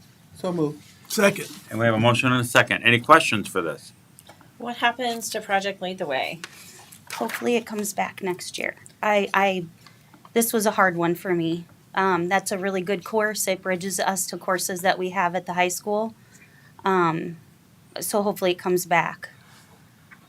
I'm gonna piggyback on that because I can tell you Miss Brooks and Miss I want to say Miss Meb. Miss Button had a hard time when I had to pull it, but I had a science opening where there was a substitute, and I had a science teacher teaching project lead the way. The objective was to have certified teachers teaching the core classes. And so we had to move that teacher. He did not want to do it. He has left. But the board's directive was to address the curriculum and make sure that I had the certified people in the spots where our core classes were, and they were covered. And so we had to do it. I can take, again, Miss Button and Miss Brooks had a very hard time with it. And there is a certain certification for Project Lead the Way. There's training for Project Lead the Way. But not a It's best, I certification. mean, you would want a science teacher teaching it, but you have to have training to be able to teach the course. So in future years, we would look toward hiring someone else who'd be interested in teaching this position when we're once again flush with teachers that are full of creative passion for the field. Right, and they would have to be trained then to teach the Project Lead the Way courses, just like they are at the high school and at Southview. I know you've probably already thought about this, but since Project Lead the Way isn't here this year, is there any STEM field trips that go away, like an all-day Saturday we can push them into to kind of get STEM? Well, the Like- courses that technically I'm writing were right now. Mhm. So at the next board meeting, I'll bring the courses Right. to you, the scope and sequence. So Okay. once we dissolve those, then that requires the curriculum to be written. So I'm working with Northern Illinois University, and they've been very gracious, and I just met with them right before the board meeting, and they've given me some things. So while I can't say that I feel like what we're going to offer is, Project Lead the Way, it's still very STEM related, gets the kids thinking, like I'm comfortable with the idea that they'll still be practicing those skills that we would be practicing in Project Lead the Way. And maybe a field trip Certainly. Certainly. to NASA. No. Yeah, that'd be great. Space camp. Space camp. I'll go with them. I'll take them. Better than. Okay, any other questions? A motion and a second. We're voting on STEM curriculum update, temporary replacement of STEM for Project Lead the Way. Roll call vote, please. Yes. Yes. Yes. Yes. Yes. Yes. Yes. Motion passes 7-0. Okay, so at the high school, we have some CTE courses for your approval. We have the Introduction to Family and Consumer Science, Food 1, and Child Development. These courses are the actual scope and sequence documents created by the new teachers that are taking those courses at the high school. So I need your approval on those as well. So moved. Second. I have a motion and a second for approval of the high school, of the attached high school new courses. Any questions or comments? Seeing none, roll call vote, please. Yes. Yes. Yes. Yes. Yes. Yes. Yes, motion passes 7-0. Next. The next two courses are also for the high school. These are taught by they're dual enrollment classes taught by the combination of DAC teachers and one of our retired teachers. Students will get college credit if they pass these courses via DAC. And they're replacing two other, we're switching out some courses. We feel like these will be of greater interest to the students, but they're still going to get the same type of credit that they got when they took the previous courses. So we have those for you as well, Lit 103 and Lit 105. And the curriculum for those, they look a little bit different than our scope and sequence documents, but that's because they are DAC courses. So we use their syllabus to put through for you. I move approval. Second. Okay, run this by me again. You said 2 courses. That's going to be, is it the 12A 2, 1 and 2? Introduction to Family Consumer Service and Food 1? No, it's We number just 2. did those. It's lit. Oh, down there. Yeah, Okay. lit 103 and lit 105. Oh, so we skipped there. My screen didn't have it. Sorry. Okay, so we're on Literature 103 and 105. Any questions? I Tom? just- Yes. Go ahead. No, go ahead. I just someone's making sure, I'm sure Ms. Cherry, someone's making sure, Ms. Campbell, that they know that one of these classes is a fine art class. They get credit for both lit and fine arts. That's a big deal. If you're looking for college credit, that should be a full class. I hope it is. I don't know if it is, but I hope it gets full. Mhm. Those are really hard classes in college. Whoever's listening, if you can take it in high school, fine art classes are very hard when you get to college. So I would encourage you all to take them. Now, and I guess my question was, right above it, it says replace junior English courses. So they must be junior standing. Not necessarily. Well, if they have to pass the So if they're juniors, they can take this as a junior. In some situations, if we have students that have met the requirements for the dual enrollment classes, they could take them earlier, but they still have to have 4 years of English to graduate. So it really doesn't make a whole lot of sense to take them much earlier than their junior year. And we also have the contract with DAC, or the agreement that we signed for dual enrollment classes with DACC also says that most of our students, they have to start their sophomore year taking classes. So it wouldn't really make sense to take this any earlier than your junior year. Okay, so what does that do to the district requirement of course and sequence for English? This fits right in. So this would be, instead of taking junior English class, students would take this dual enrollment junior English classes instead. Okay. So it's a different track, essentially. Okay. I just want to be sure because I people need to understand that there is a course sequence for the 4 years of English. And you may say I'm extremely bright, but there is a course sequence, and we cannot, that would take board approval for people to skip around it. Absolutely. Okay, just want to be sure. Yes, and also DAC wouldn't let you just jump right into these either. You have to take some. Okay. Yeah. Just want to be sure. Any other questions? Thank you. Voting on the literature 103, 105 dual enrollment. Roll call vote, please. Yes. Yes. Yes. Yes. Yes. Yes. Yes, motion passes 7-0. Thank you. Okay, more. And then finally tonight, we have some state mandates, our fabulous Illinois state mandates. The first one, we were pretty much already doing this, including Asian American history. But what we did is we went back and highlighted it in the curriculum. And then by giving your approval, then the ROE recognizes that we were teaching those things and we are teaching those things. So your approval tonight makes sure that we've met that state mandate. So that curriculum is included, and we highlighted where we were teaching those things. And the teachers at the high school specifically outlined it if it wasn't already mentioned in there. So that's the first one. The second one is a new media literacy requirement.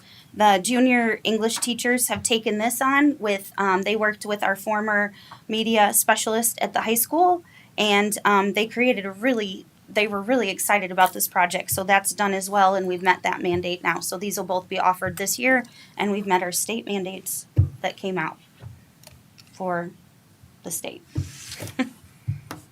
Okay, these are both together. You have a motion? So move. Second.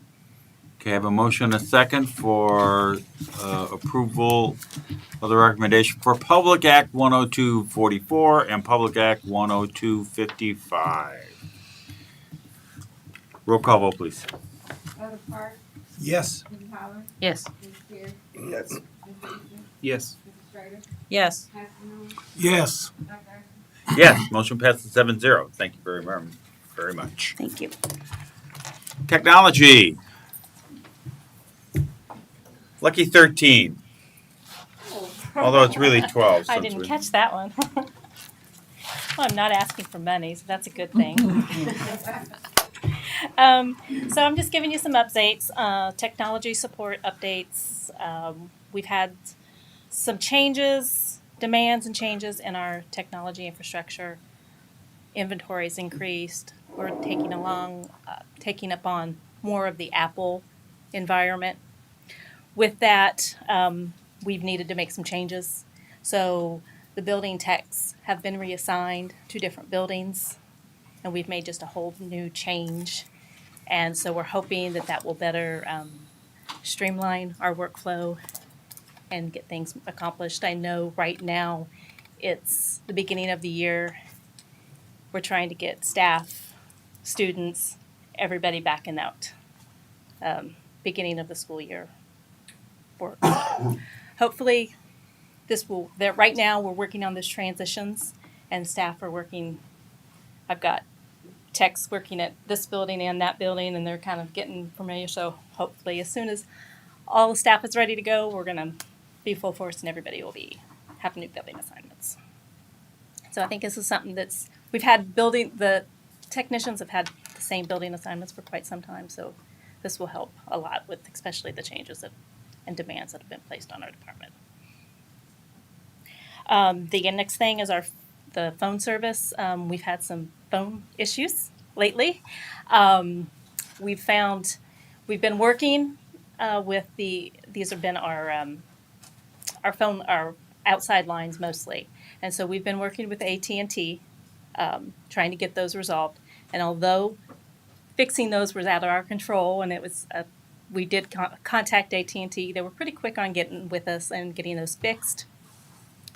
But we used our methods of SkyAlert. We've used email, social media, all those avenues that we could get out to our parents, staff, that things were down. As soon as those came back up, we were able to communicate those and get those information.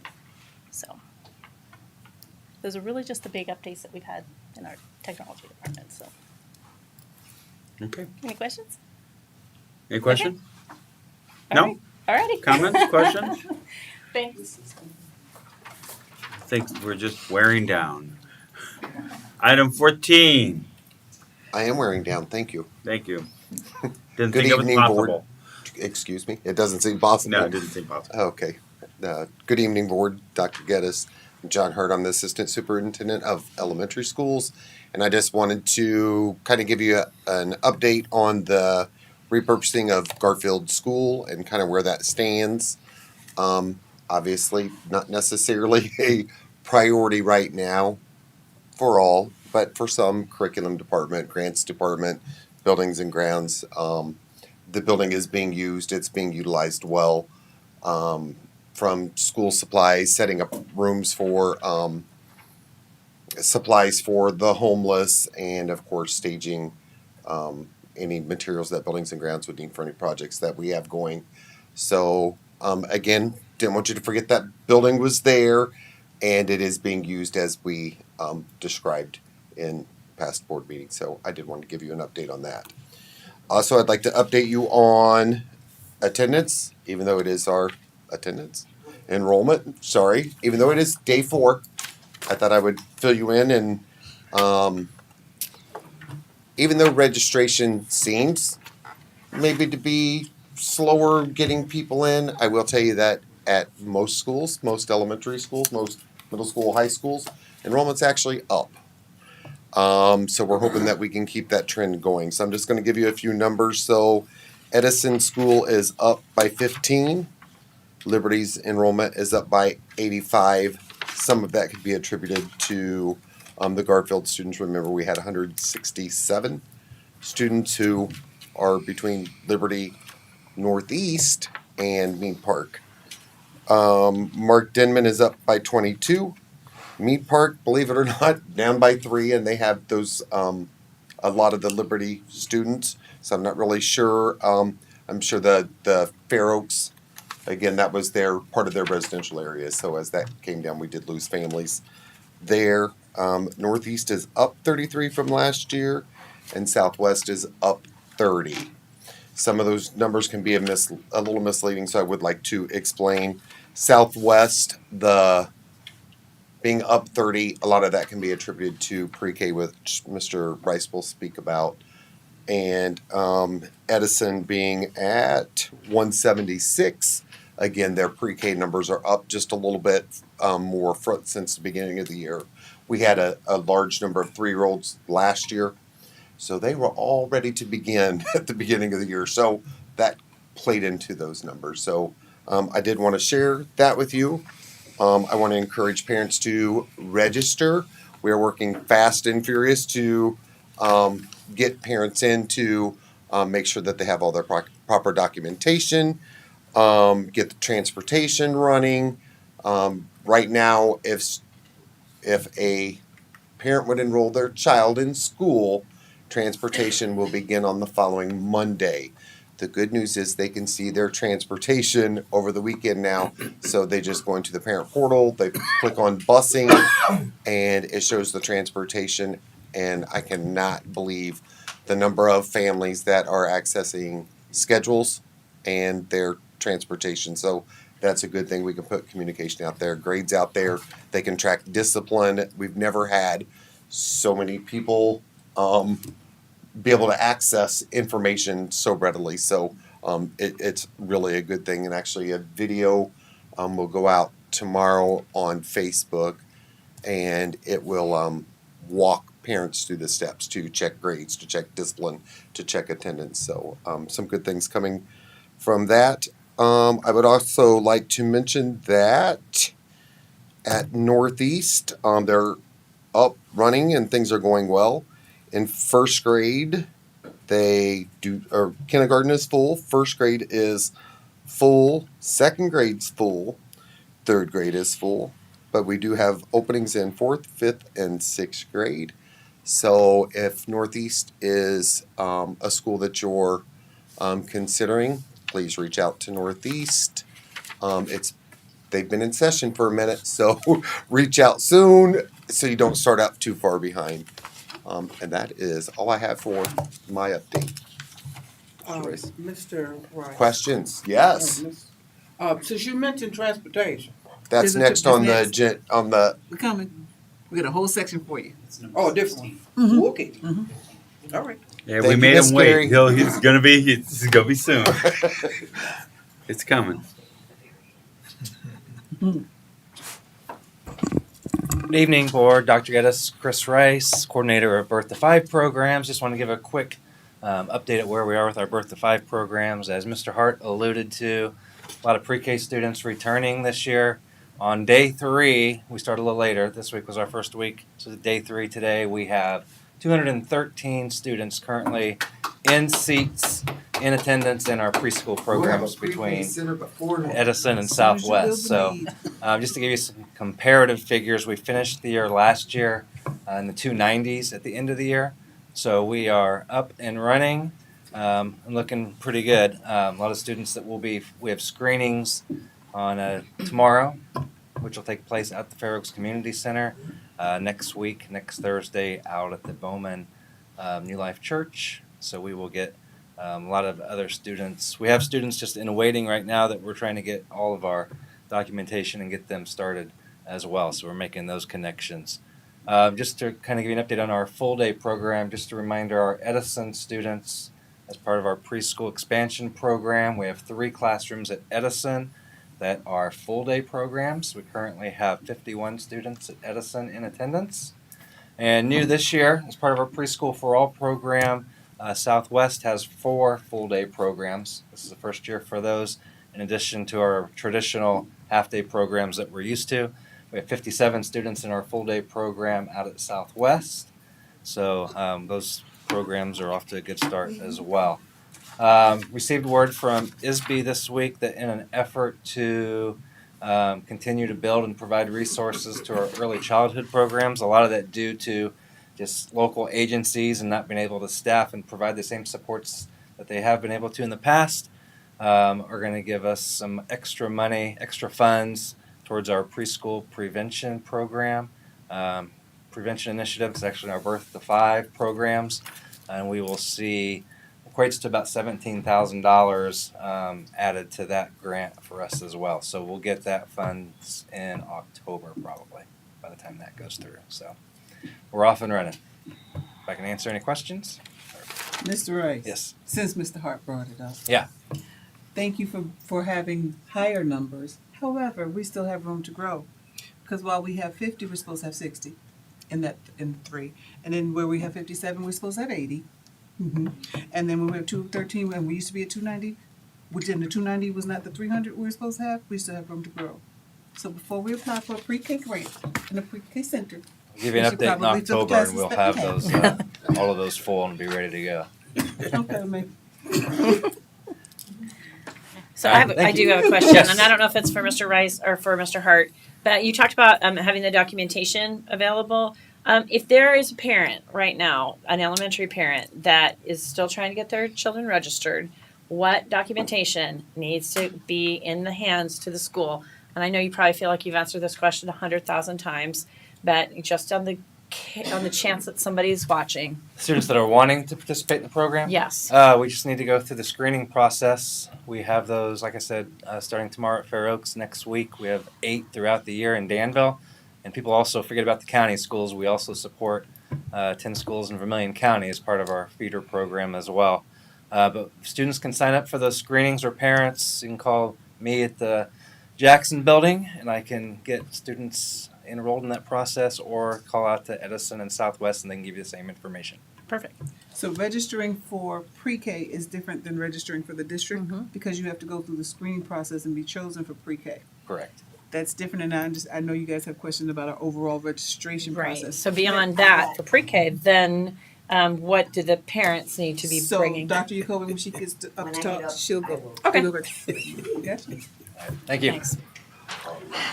On her way up there, Mr. Hart, about Garfield, is there someone staffed at that building like during the day? Not right now, not permanently. There's, I think, probably maybe 10 of us with access to the building right now. Okay. Thank you. Good evening, board. Dr. Geddes, fam. Secondary education update. We're fabulous. Southview's rocking it out. Miss Bluno, props. I know you had a long day today, but I wanted to give you big props. She is rocking it out. I know she's not here. She's probably still at Southview. Northridge, the Spirit, the kids, Miss Brooks, her staff, Mr. Prophet, the energy is incredible. And the high school, it's just been amazing. Like I said, it's normal. We're normal. We're back to normal, and it feels great. But we are emphasizing safety, which unfortunately is our new norm in the secondary ed world, particularly at the high school. So let's talk about the emphasis on school safety. Mr. Oldfield Seth talked about pieces we put in. I'm going to focus on, we had weapon detection training last Friday. People call them metal detectors. Oh, no. We have state-of-the-art metal detection units. They're very invasive, meaning I'm not a big fan of the clunky walk through the airport, put your hands up and the whole 9 yards. These are really state-of-the-art. I know people want to call them metal detectors, but they're not, because of the fact that it is actually so smart. It can determine the metal of change, your belt buckle,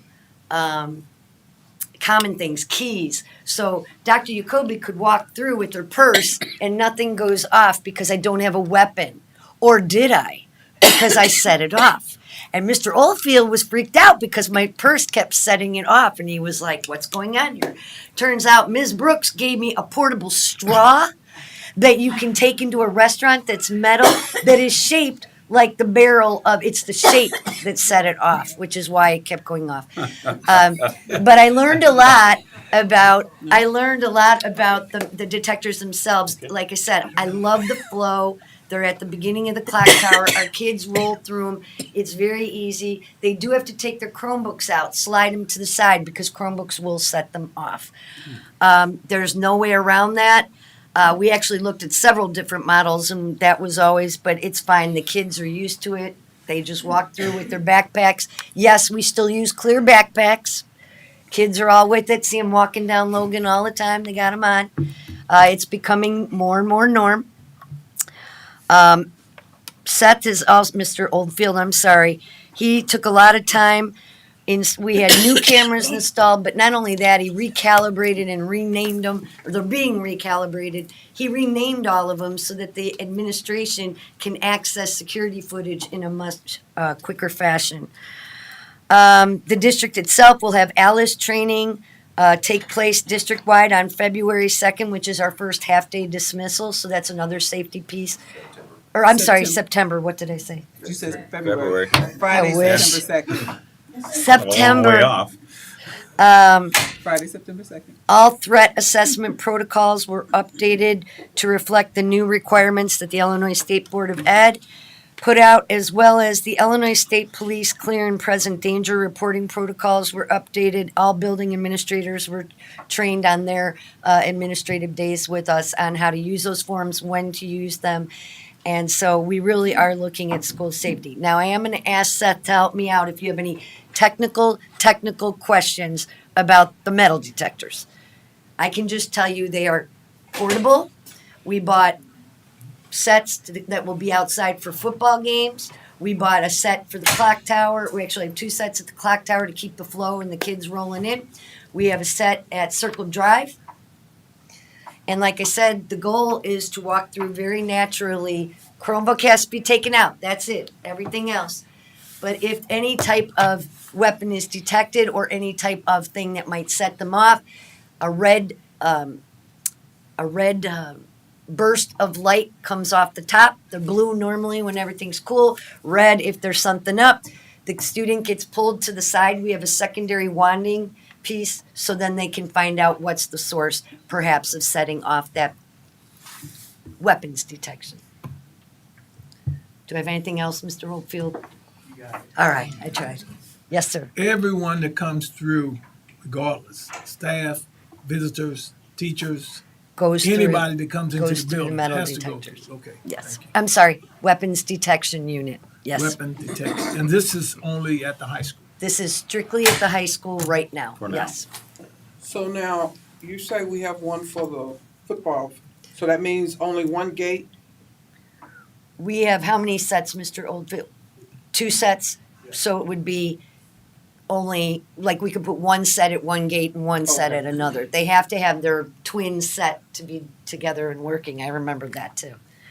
They're pairs. They go in pairs. They have to be together. Ms. Sherry? They only come in at one gate. Yeah, okay, if you're saying twin sets. But we can then- have two flows so that it's not Oh, okay, bogged down. Okay, so it's not a, They'll be Right. The goal is to keep the flow of the crowd, but still maintain that aspect of security. And in case you're wondering what they're calibrated to, I don't know the exact security mumbo jumbo that they told us, but when you go to an NFL game or a baseball game and you got to go through their stanchions, that's what they're calibrated to. And I have no idea what it's called, but it is a security code. Okay. I do hear that things are slowed down a little bit at the high school because 3-ring binders with metal rings set them off. They do. Yeah. So a lot of kids have 3-ring binders. So I hear that slows it down. Right. You're on it? And basic, well, and we also know that sensitivity can be tweaked. I mean, we just started them this week, and so the company asked us to keep data of if more than 20% of your student population is setting it off and you're finding out it's binders, it's this, it's that, you can recalibrate. But we weren't going to touch anything until we gathered more data using them.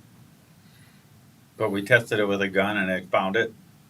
Our school resource officers went through, and believe me, those bad boys light up. Okay. Just, I mean, a stupid question, but Nope. gee, what does it work? Okay. Yes. That's great. Do you have attendance data, enrollment data? Yes, I do. That's my next update. So that was the metal detectors and security things. Any questions? Okay. Enrollment and registration. Danville High School is at 996 students. That means children in seats. At this time on day 4, they were 918 last year, so they are up 78 from last year. KDBA is at 54 children in seats. They were at 80 last year at this time. They are down 26. But by the way, DHS has 82 late registrations in the queue. KDBA has 10 late registrations in the queue. Northridge Middle School has 464 students in seats. They were at 539 last year. They are down 75. However, they have 53 late registrations in the queue. Southview has 493 students in seats. They were at 470 last year, which means they are up 23, and they have 38 late registrations in the queue. You know, the thing I want to remind the public is all students were to be registered by August 1st. We purposely started early, May 9th. We had and tried to do as many. We did centralized registration where we had more individuals to help than we had parents that showed. We had registrations out at Fair Oaks. We've had registrations. Our home liaisons have held different events. Our schools held different events. We said boom blast home. I don't know, quite put frankly, signs in the what else to do. But if you were late, you were late. And right now, we have to roll and get transportation rolling for our students who registered on time fix. We got to keep rolling with that. We will process as soon as possible. But if you were late, your registration will be processed in the order of which it was received. What do you need to register? Very simply, new students must register using the new student link and fill out all information that's asked. We ask for ID. How do we know you're the person who should be registering the child? You must provide ID. For those returning students that did not register on time, you now have to show ID and residency. Anytime your residency changes, you always have to show proof of residency. That is anything that has a utility bill, a lease, etc. But your proof of residency must be proven. Birth certificate. Children must have birth certificates to be on file, and now we need them digitally and uploaded. It is part of ROE compliance. And then last but not least, Mr. Hart's favorite topic, medical compliance, of which as long as we have an appointment, but students in grades kindergarten. Pre-K, K-6, 9, 12. Okay.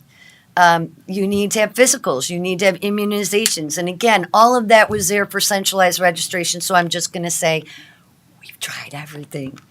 But according to day 4, we're right where we need to be. Down a little at Northridge, but we'll give. That's good. And we'll get them in. So any questions about registrations or enrollments? I have a question. Last year, did we have anyone try to come in after September? Was it very many?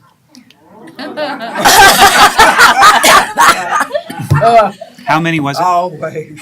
Mr. Easton, I don't have exact numbers, but historically, we have always seen a surge of registrations down in Danville after CPS starts. CPS is starting August 23rd, the earliest they've ever started this year. So I am anticipating we may see a surge of students after that date. Do you think it'll be a lot? Do you have any idea? Like, based on previous 3 years, is it like how We many? have lost, over the years, total enrollment, we've gone down 200 every year. I mean, that is consistent, that we know.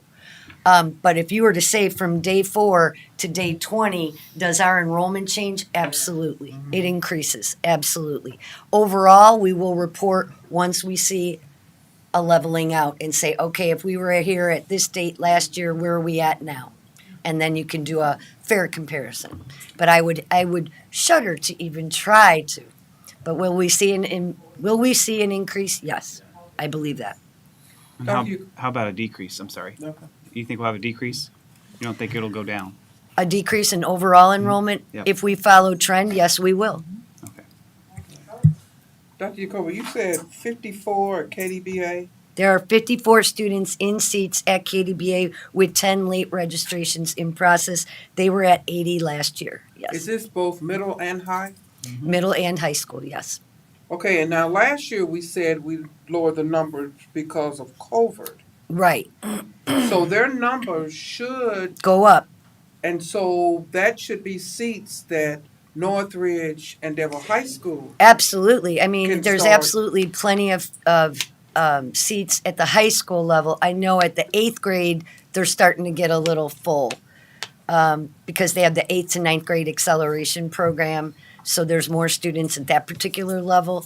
But absolutely. Now, keep in mind, we do keep so many open seats just in case of discipline. I have to have multiple places to put people, so I need to leave seats open at KDBA. Yeah, I Yeah, was out there. but absolutely, yes. Their middle school looked pretty full. Their high Yeah. school, Yeah. Yeah. Yes, ma'am. Okay. Okay, speaking of schedules and registration, I'd like to introduce, and she was up here before answering all your dual enrollment questions. Ms. Amanda Campbell, we're really excited in secondary ed because we have a coordinator of school counselors district-wide. And I'm not just at the high school, but Ms. Campbell works with Northridge and with Southview, and I'm gonna let her discuss what's been happening since you took on this position. Okay, well, not much to update this week because we are down a counselor at the high school, just like everywhere else. Down a counselor at the high school, down a counselor at Northridge. Had a counselor sick the last week, so I got to jump back in my old role as a counselor that I was for 15 years prior to this. So it's been fun, but it's been a challenging start to the year. Hundreds of science changes within a week needing to be done before schedules were public out there. But there has been some very positive changes. We did finally get the counselors. Our main goal this year is how can we get to know our students better? We have changed in the midst of all this, which maybe wasn't the best timing, but ripped the Band-Aid off, and the caseloads have changed. So in the midst of that, there's been some shuffling around of everything of students, but they will get to have the same counselor for all 4 years. So in the past, they've come in, they had their freshman counselor, and then moved on, and for the next 3 years had their counselor by alphabet. So starting this year, it's all divided by alphabet, except for New Tech and Avid. We do still have a specific Avid counselor who will be keeping those Avid students, and then New Tech, as it's phasing out, we still have Miss Leverance who does that. So that is along with just how we can reach the needs of the students and the families and be more visible in the community, in the classrooms. One of my roles hopefully will be to take as much of the behind the scenes work off the counselors so that they have as much time as possible to get in the classrooms. So we also have gotten all the counselors back together in a guidance office, which has been much needed. So, but none of these counselors have ever had that before. So it's going to be an adjustment, and everybody's been scattered everywhere for the past quite a few years. So we are happy for that, and back down in 124. So let's see. Some things that I've talked to Dr. Jacoby about and with Tracy about, just some ideas getting into the classrooms, getting out into the communities. Today I looked at our newsletter that was sent out last year at this time. Joanne Howard sends that out, and I looked on the September calendar, and I'm like, oh crap, I have a lot there were things on there, so we're planning today. We got on the ball, and there's going to be a FAFSA night in September at the very end because the FAFSA opens up October 1st. So planning college application workshops at the high school, and what else college visits are coming in.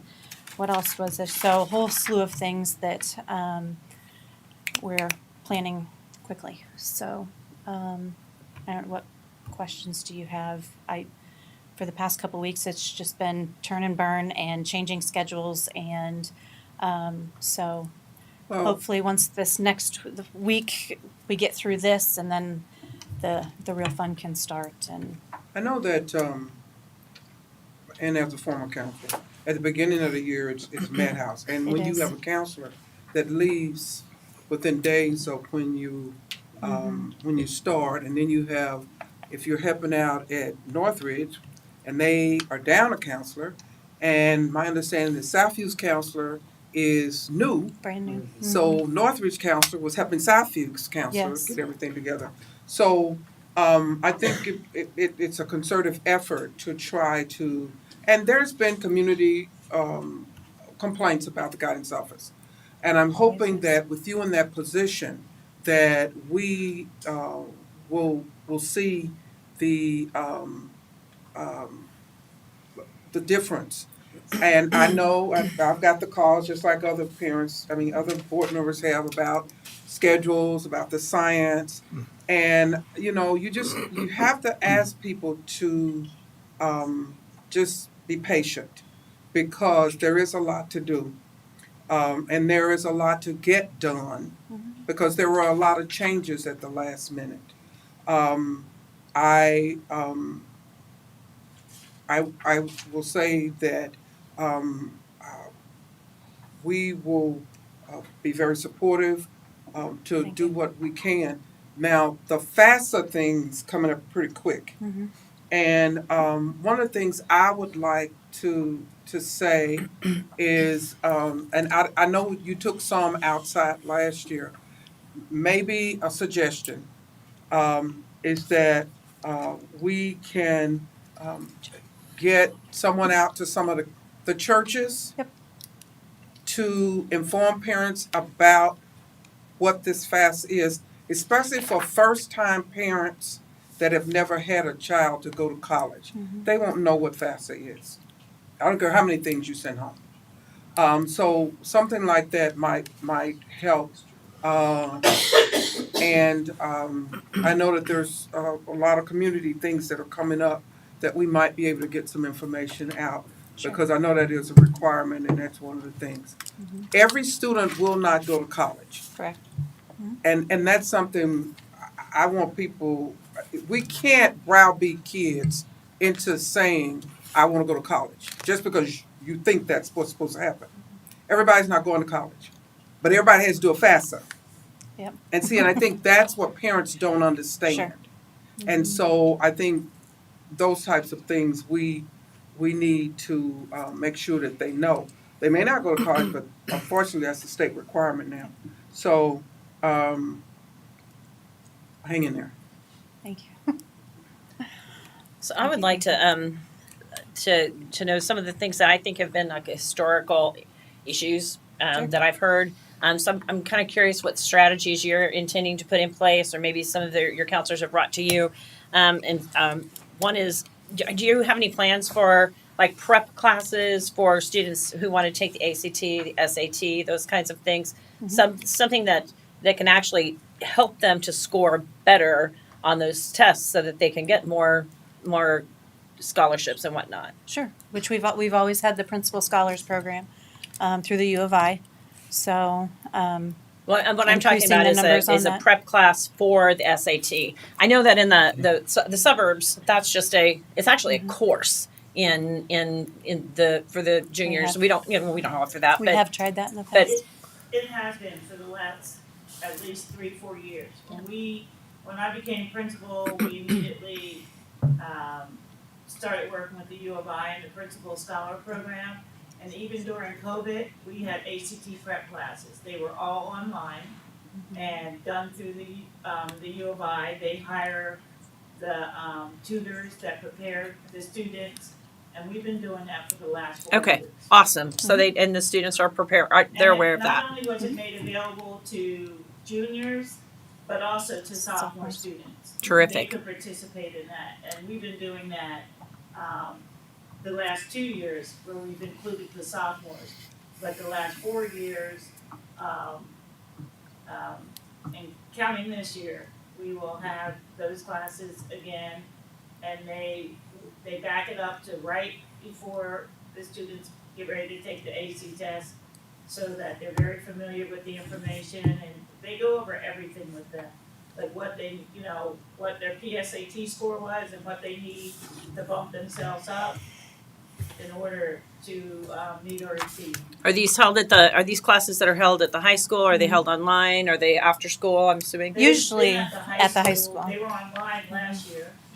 The Okay. students took them online. All right, so parents need to be, really aware that that's available. Another question that I had is, I know in future years we've had some issues of getting toward the end of the year and seeing that some students are not on track for graduation. And so, do you have any plans? I know you're like 4 days into your job, but but because this has been a concern of mine for a while, and you happen to be the person now standing in front of me, do you have? And if you don't, it's okay. I'm just interested in knowing what your plans are going down the road of kind of reverse engineering this, so that we don't get into those things at the end of the year, at the end of their high school career, and like, whoa, now we have to scramble. It happened to my own child, so I was, that was startling for me to find out that she was in that bind when she had been kind of faithful to work with her counselor. So some of the things that were on my little outline that we had talked about weeks ago is one, and I kind of am trying to get a feel for how they do it now versus my way of doing it and how I learned versus how they're doing it now, and just I'm trying to be available as much as I can to learn what's been going on, where we're missing out on things, how I can make it better. We have said that they will be meeting with, and they're documenting all this with the program called SCUDA that we have, meeting with every student, let's see, on their caseload at least twice a year. And I'm trying to find some sort of how to document, how to keep everything in one place for a student. And it's a little overwhelming, but I've asked them at our initial meeting to bring ideas to me. We need to brainstorm. These are some of the things that we need to be doing, need to get working on. So I would like to talk to some other schools and just see what some of the counselors do, Google Sheets, Google documents on each of their students. I know at Northridge, I met with Tyler. He keeps notes in Skyward. I've asked him to come and show us counselors at the high school how he does that. You can keep notes in SCUDA. So there's so many, it's a little overwhelming. So yes, I trained, we also have a practicum student doing her practicum with us this semester, and then internship second semester. So that's actually what we worked on this morning. I showed her how to analyze a transcript with my old school checkoff sheet, and so I am going to have her start looking through all of those once we get past those first 10 days of schedule changes and analyzing the transcripts and double checking that kind of stuff. So I'm working on it.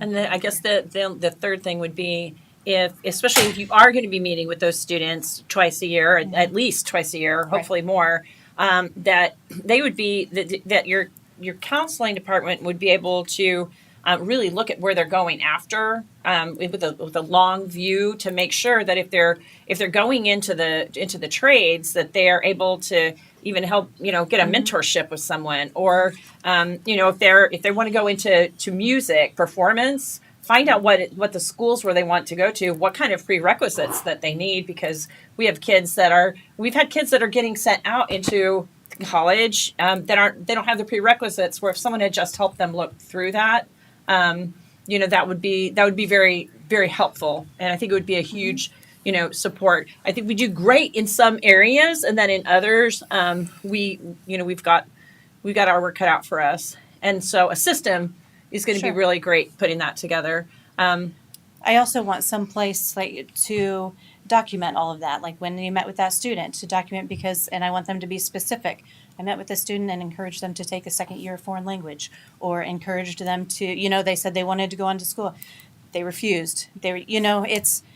I know we have a plethora of options, and they don't always take advantage of that. So I for numerous reasons, want places to document everything, and so I'm just trying to find the best way to do that.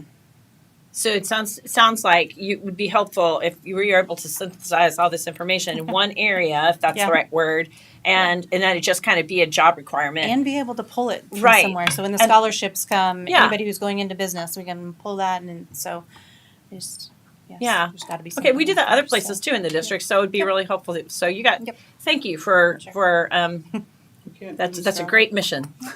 Okay, thank you. Is your office with in the guidance suite? Yes, Your house I am, there as well. I am at the high school with the high school counselors.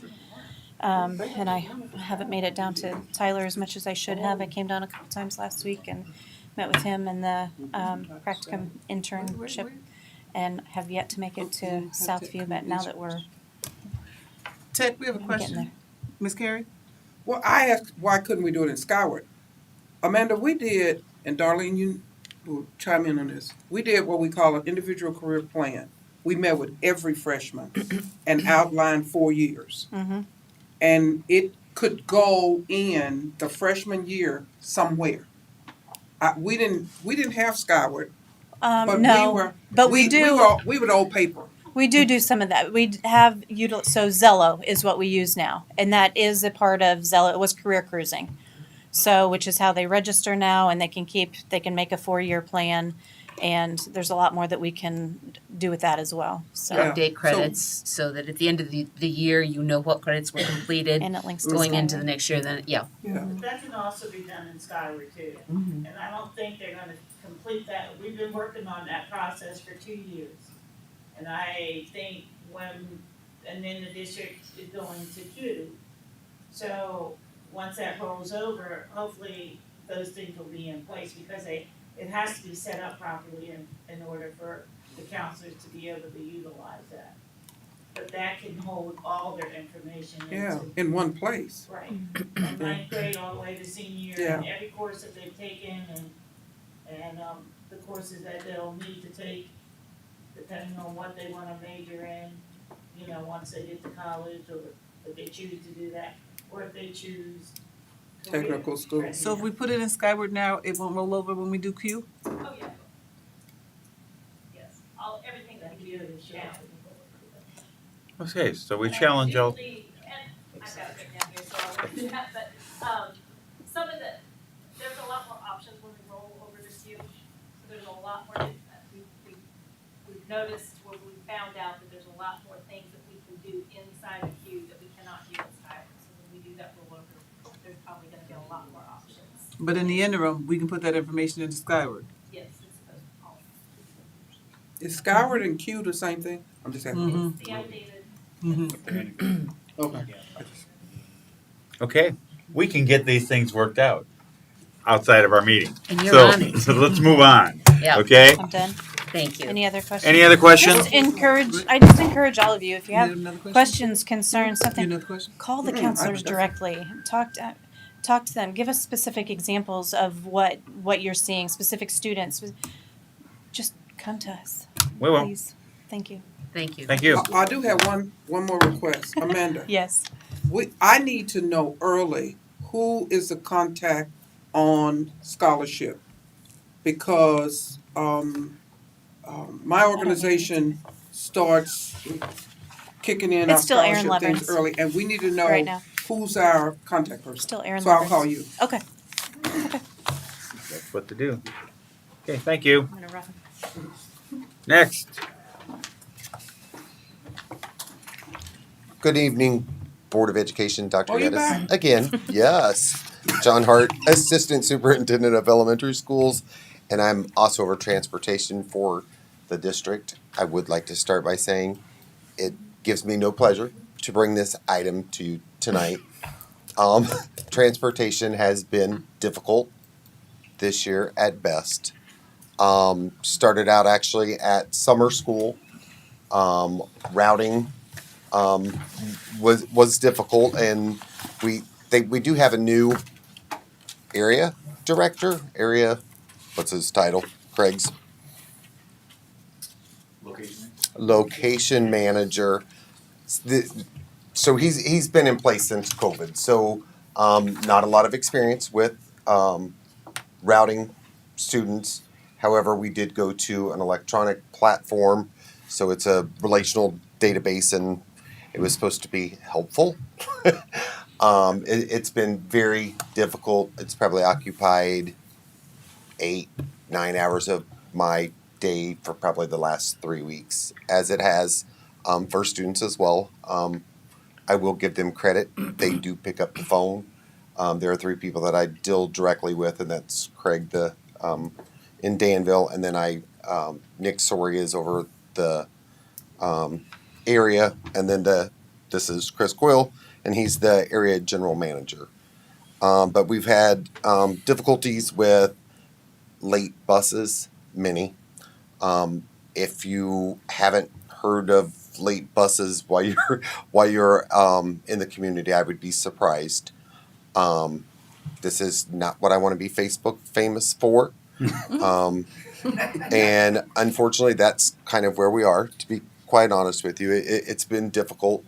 I don't get out. I don't see the principals. I talk to the principals, and they're like, fix this. And I can't fix it. I don't have the answer.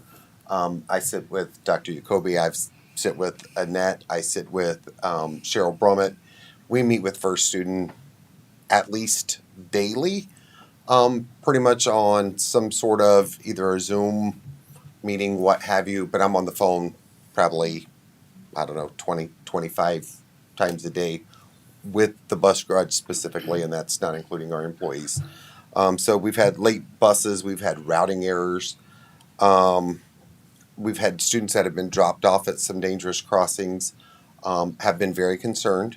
I brought those concerns to First Student, and I actually asked Mr. Coyle to join us tonight. I do feel like we're moving forward. I feel like we had a pretty successful meeting today. However, I don't think that transportation will be fixed tomorrow. In fact, I'm sure it won't be fixed tomorrow. Things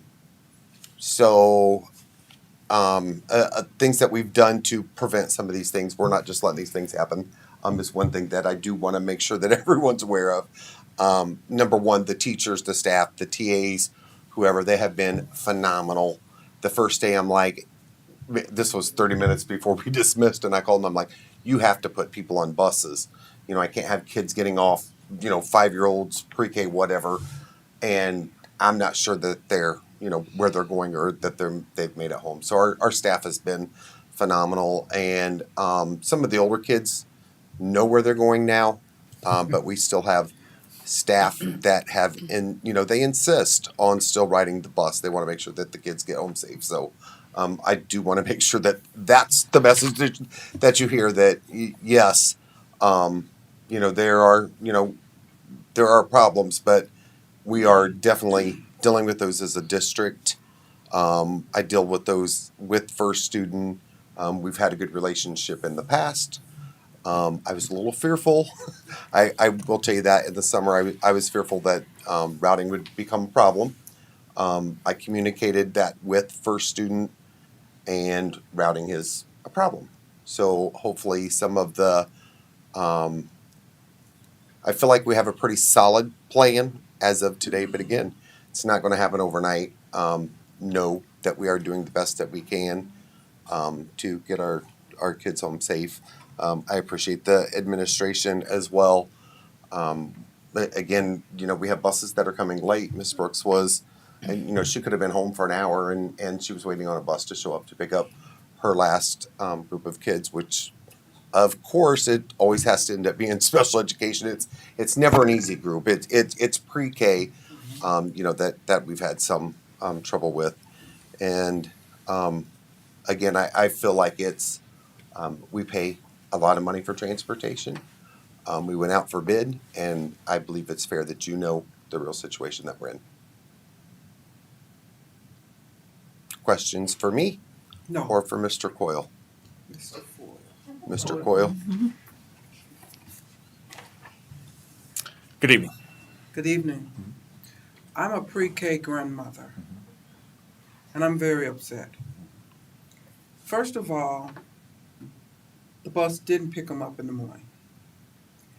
But what upsets me the most, the afternoon, the bus driver stopped at a corner and I was scared to death she was finna let my 4-year-olds off.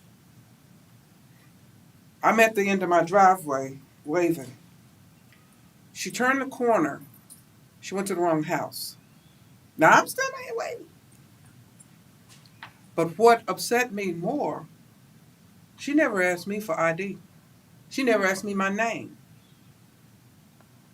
I mean, they knew who I was, true enough, but I just think, especially in the first few days, I don't care who I am. I need to be asked. If I'm taking a child off a bus, I need to be asked for my ID. That's our daily protocol, Miss Jerry. Yeah, and I Miss wasn't. Gary, sorry. Yeah, I wasn't. And I just think that that's something that you need to remind your drivers of. And it was a brand new driver, so I didn't know the driver. I didn't know the aide. So they should ask us, and people shouldn't be offended that they ask for an ID to get your child off that bus. And that was the scary one for me, Absolutely. is that they did not ask me. Yeah, I got to apologize. That's when I first came to First Student 13 years ago, came to a school district that did not require to have IDs, and I, without a doubt, put that down because we've got to protect the little ones. And so we'll definitely get that message back. That's not a problem there. And again, I think with Mr. Hart and Dr. Kobe, we've been working very closely. It's not perfect. I think there are a lot of lessons that have to be learned on both sides, and I appreciate the partnership that we've done. And I long term, I think this is the right way to go because of the importance of technology and how we're going to transition moving forward. That's where we're headed. Unfortunately, there have been some bumps with that. What you do have from us is our undying dedication to get this solved. I've got resources that I pulled in from out of state. I've pulled in resources from local over in Normal helping out. So we're not giving up and we're staying at this. Just like anything, it's a puzzle. Some data doesn't transfer and some does, and so we're trying to figure that out with the deluge of information coming at us. And so we're systematically going through this and fixing those issues, but it does take time. So good thing is that we have more resources at our disposal by making this transition. So I think should be a short-term situation, and as we progress forward, we're not going to see this type of challenge moving forward. When you say transition, please explain what's the transition. So from the routing standpoint, Dr. Geddes, we actually... I know, but no one knows. Yeah, our routing system is being done from out of state. We've got experts out in Montana, First Planning Solutions. So the people in Montana are planning the routes here in Danville? Most of them, that's correct. We still have local folks that do intercede and assist with that. The challenge that we've got, when you're locally sourced, I could lose somebody. I mean, you lost 38 teachers last year, right? I could lose somebody tomorrow, and that's my router, and I'm hurting. And so by transitioning to that group out in First Planning Solutions out in Montana, that allows us to have that depth and breadth of opportunities for that resource. So the Montana group, tell me where we lost in the translation where we have kids crossing Maine. So there was an issue with the map itself. The map was set up to where it would prevent that. Unfortunately, that was eliminated, and they had to start from scratch. But where's the conversation, and I'm not going to call it common sense. Where's the conversation with the driver to say, having the disabled child cross Maine probably shouldn't happen. That's not a routing system. Right. That's not a technology. I don't care if you're in Wisconsin, Madison. Right. That's a deeper issue. That's something didn't happen in the training. Very good point. Very good point. And that's something we'll go back and reinforce. I mean, you can't rely just on the kids doing the right thing. We've got to make sure that we understand where they're going. So this company that's in Montana that you're using, have they been responsible for routing other school districts and equal in size? Larger, yeah, absolutely. And track record, you've looked into it? Well, it's part of us. It's First Planning Okay. Solutions, So our sister. how long has it been around? Ever since I've been with the company, 13 plus years. And why haven't we used it till now? Because we've done it locally, and our challenge locally is when I lose somebody, I've got to train somebody, and routing software to do it the correct way takes time. And so that was a weakness that we had identified at our location. And by going to this service, they are the experts. They know what they're doing, and they work really well with us. Now, granted, that's one component of it. We still have the local folks that have the information and knowledge of what they're doing that can really subsequent that or I know reinforce being it. a bus driver is very hard. I can remember most of my bus drivers growing up. So thank you to all our bus drivers. Definitely want to say that. But what's your biggest challenge besides the mapping system?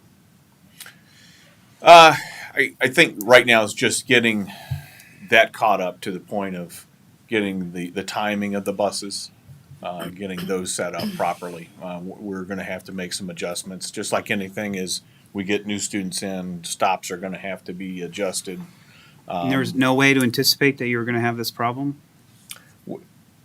Well, is there a way? I mean, you didn't see that we were going to have this problem coming until when? Not to this degree. Not to this degree. When did you first know we were going to have this problem that we're having right now? A week ago? Like 2 weeks ago? A month ago? Well, probably a week ago, 2 weeks ago, I would say. What, summer school? Yeah. They had from summer school. So, Mr. Coyle, let Yes, me ma'am. say officially for the record, I thought we had this conversation with First Student when I first came, so I want to reiterate. At District 118, we do same side of the street pickups and drop-offs. I've spent too many mornings prior to this year screaming about my children crossing streets to catch the bus. That's not what we do here. Same side of the street pickups. No exceptions.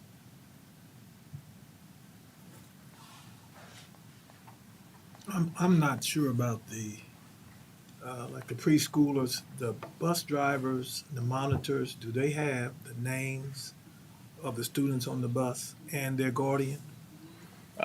Pre-K and one Right. are Yeah. all tagged, so they have their home address, their. So when Mrs. and Carey, their PM. Mrs. Carey asked about the ID, then they would have a list to say, this student goes to this They have particular a person. primary person and a secondary on all, Okay. for all pre-K students. All right.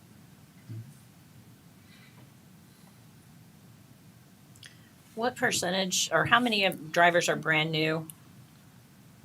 I don't have that information. I mean, typically we have turnover throughout the year. I think we're currently about 7 drivers short. Now, that's not 7 routes. We have a spare factor of about Right. 7 drivers. So we've got a very good pipeline. We've got actually about 4 people that are within testing out here in the next week and a half. So we're in a very good situation from a pipeline standpoint. We have been kind of delayed a little bit with fingerprints. It looks like that we're starting to see some delays there. And ironically, folks that have prior service, military, is what's kind of holding that up. So go figure on that one. How many people do you think you have working on a solution right now? Solution for routing? Mhm. I've got 2 over at Montana, and I've got 3 people at the location assistant. But you only had one person that was responsible for building it before? No, I didn't say that. How many people were responsible? No, yeah, at the location prior to that, there was one primary, but you also have the location manager that would assist with that. There's no effort to just make one person fix it now instead of using something that seems to not be volume, working? The volume can't do it. Can't handle it. It was problem. possible before, but it's not possible now. I didn't say that. Remember, I said that the backup was the location manager, so there were a couple people. So if you had to pick a date on the calendar for it to be fixed, what day would it be fixed? If you had your people working to fix it.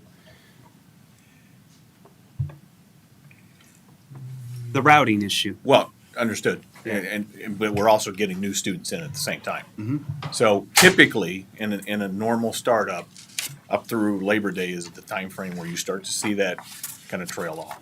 So for parents who are listening, we just have to put up with it till Labor Day and it'll get better.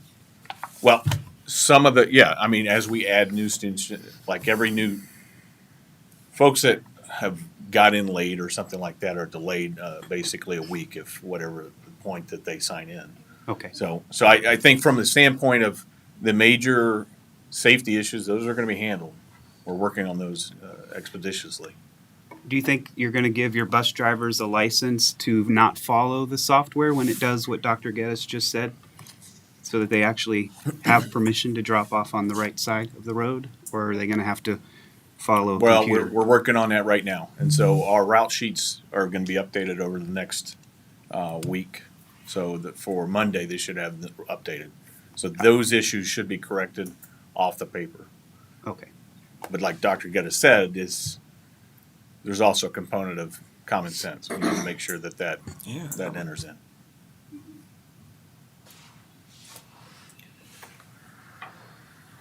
Any other questions, comments? You have the tenor of the room. You know, I don't think we need to belabor the point that much more. So we hope that we will get everything rectified and have a happier time as we proceed forward. Right? Absolutely. I'm sure. So, thank you. All right. Thank you.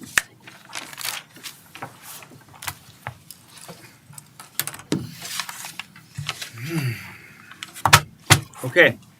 Informational items. Superintendent comments. You want to do both? It's combo. Want to remind everyone that on Friday, August 19th at 12 noon, we will do the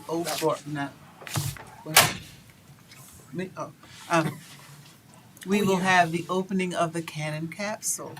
We will live stream it thanks to the tech department. We won't open it.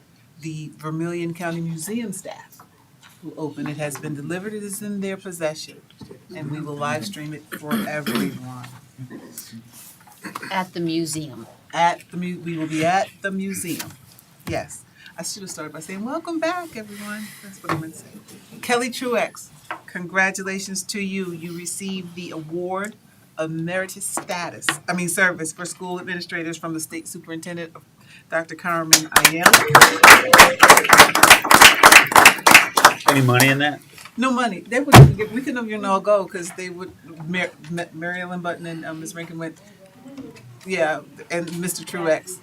They wouldn't give tickets like they did back in years past. So she had 4. Okay. So we saw the video, you and the governor and all that. So congratulations. Congratulations, well deserved. On August 10th, we had our, Wednesday, August 10th, our DHS band of Vikings and the cheerleaders. They formed a spirited performance for our staff as they exited from our district institute to say thank you and to get all excited as they head back to their classrooms. Our king and queen of our district. We had that once upon a time, but we have people with very long service here, years of service. The king is Mr. Joseph Davis, and our queen is Tamara Graham.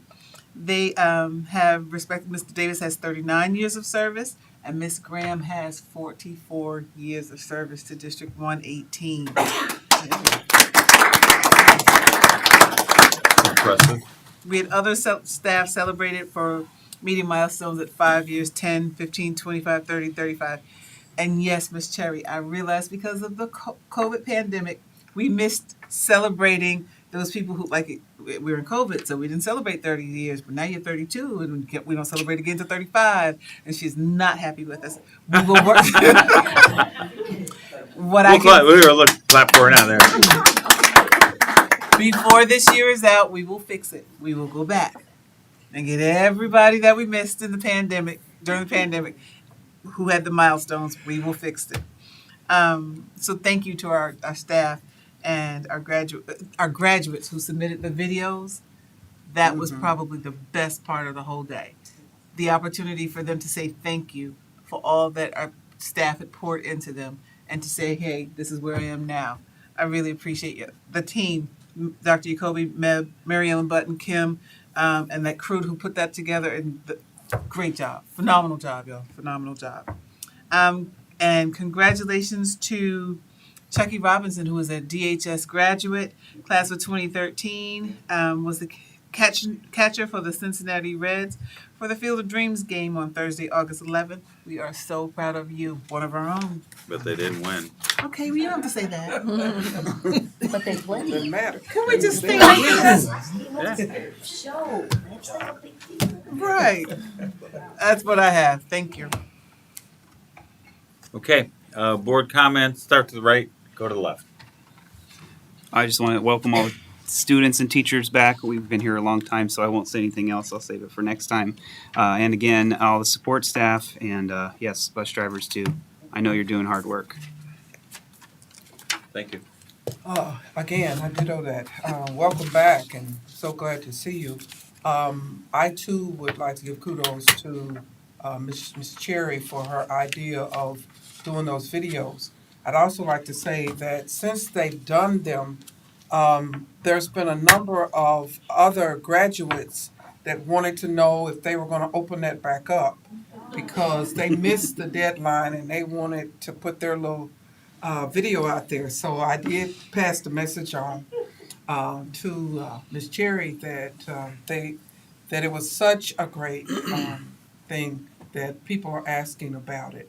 I would just like to say blessings on the district, the staff, the TAs, the bus drivers, all the support staff for the start of a school year. And I know it's tough, but the thing is that when you see those smiling faces, I've been to 3 buildings this year already, and to walk through those buildings and to see those smiling faces, to say we are so glad to be back in a building, has been really heartwarming. And for you that I have not been in your building, I will be there. But just know we appreciate you. We appreciate you. And Dr. Geddes, yes, teachers and people did say, y'all miss me for my year, and I wasn't recognized. I am so glad you announced that because that was one of the first things people said when I went into buildings. But thank you, and for those that weren't recognized, congratulations. Well, I also wanted to say welcome back. There's a really good feeling in the air as everyone's coming back, and you can kind of see it as the principals and administrators were talking tonight. Excited about it. And for the new administrators who are in a new spot this year, good job making the shift and the change, and we appreciate you and all of the transformation that has to take place.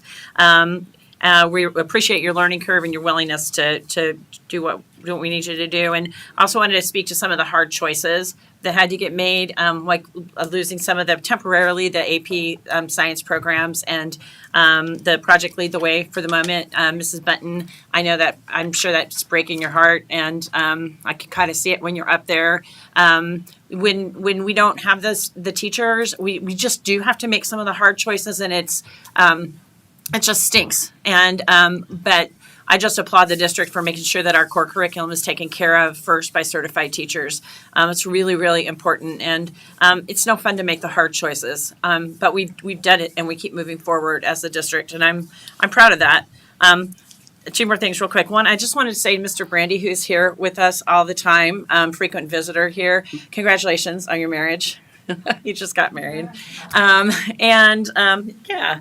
And also, social media often has how things can spin out of control. But I saw something today I'm going to share, and it was a comment and kind of a negative thing, but a district teacher said this in response to somebody kind of Reagan, not from us, but somebody else. She said, and I won't tell you because she may not want me to, but D118 hit it out of the park this year. We had lots of room time. She was talking about their start to school. We had lots of room time, and we each get $500 to spend for our classroom, also $50 to spend on D118 swag. I was impressed. So 2 things. I appreciate her responding to kind of some snark with something very positive, and I appreciate her spreading the good news because, that's what we need to do. As we spread it, then it gets better and better. So thank you, and thank you to Dr. Geddes and the whole administrative team that put that together. I too would like to welcome everyone back and wish for you a good year. Who could have ever guessed when we entered the pandemic how disruptive that was going to be? Who could have ever guessed that the fallout from the pandemic would continue to haunt us? And yet you all go every day and you fix those things and you meet the challenges. And I just wanted to say thank you. It pays off. It pays off. Those students that were in the videos, Miss Cherry, not only were they thanking our teachers, but look at their success. Look at their success for what we provided the foundation for.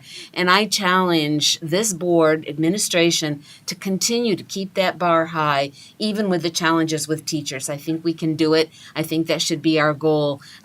We have great success in the past, and I'd like to see it continued. So thank you.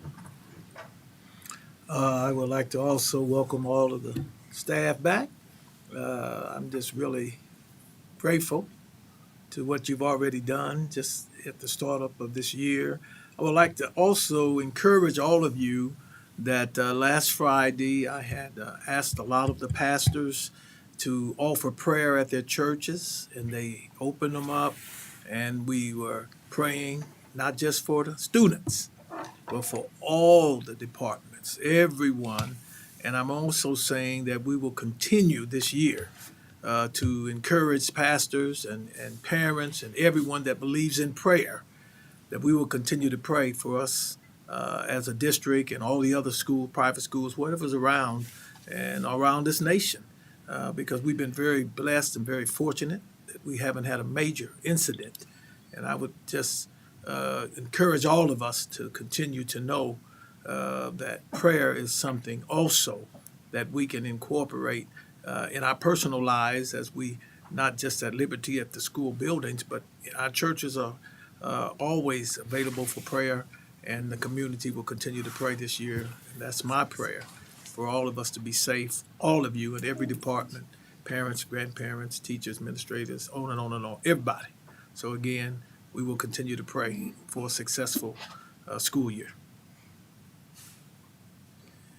Again, I just want to ditto what everybody has said, and I want to say to the administrative, you all have done a stellar job in preparing to reopen the schools and having the smiling faces of those young people coming back in and greeting one another that they haven't seen probably all summer long. But it's been a blessing, and so I just say to each and every one of you, keep up the good work, because in due season you shall reap if you faint not. So God bless you. Amen. And with that, it's a long night. The meeting is adjourned. Thank you all very much. Go home and relax, okay? You want to shred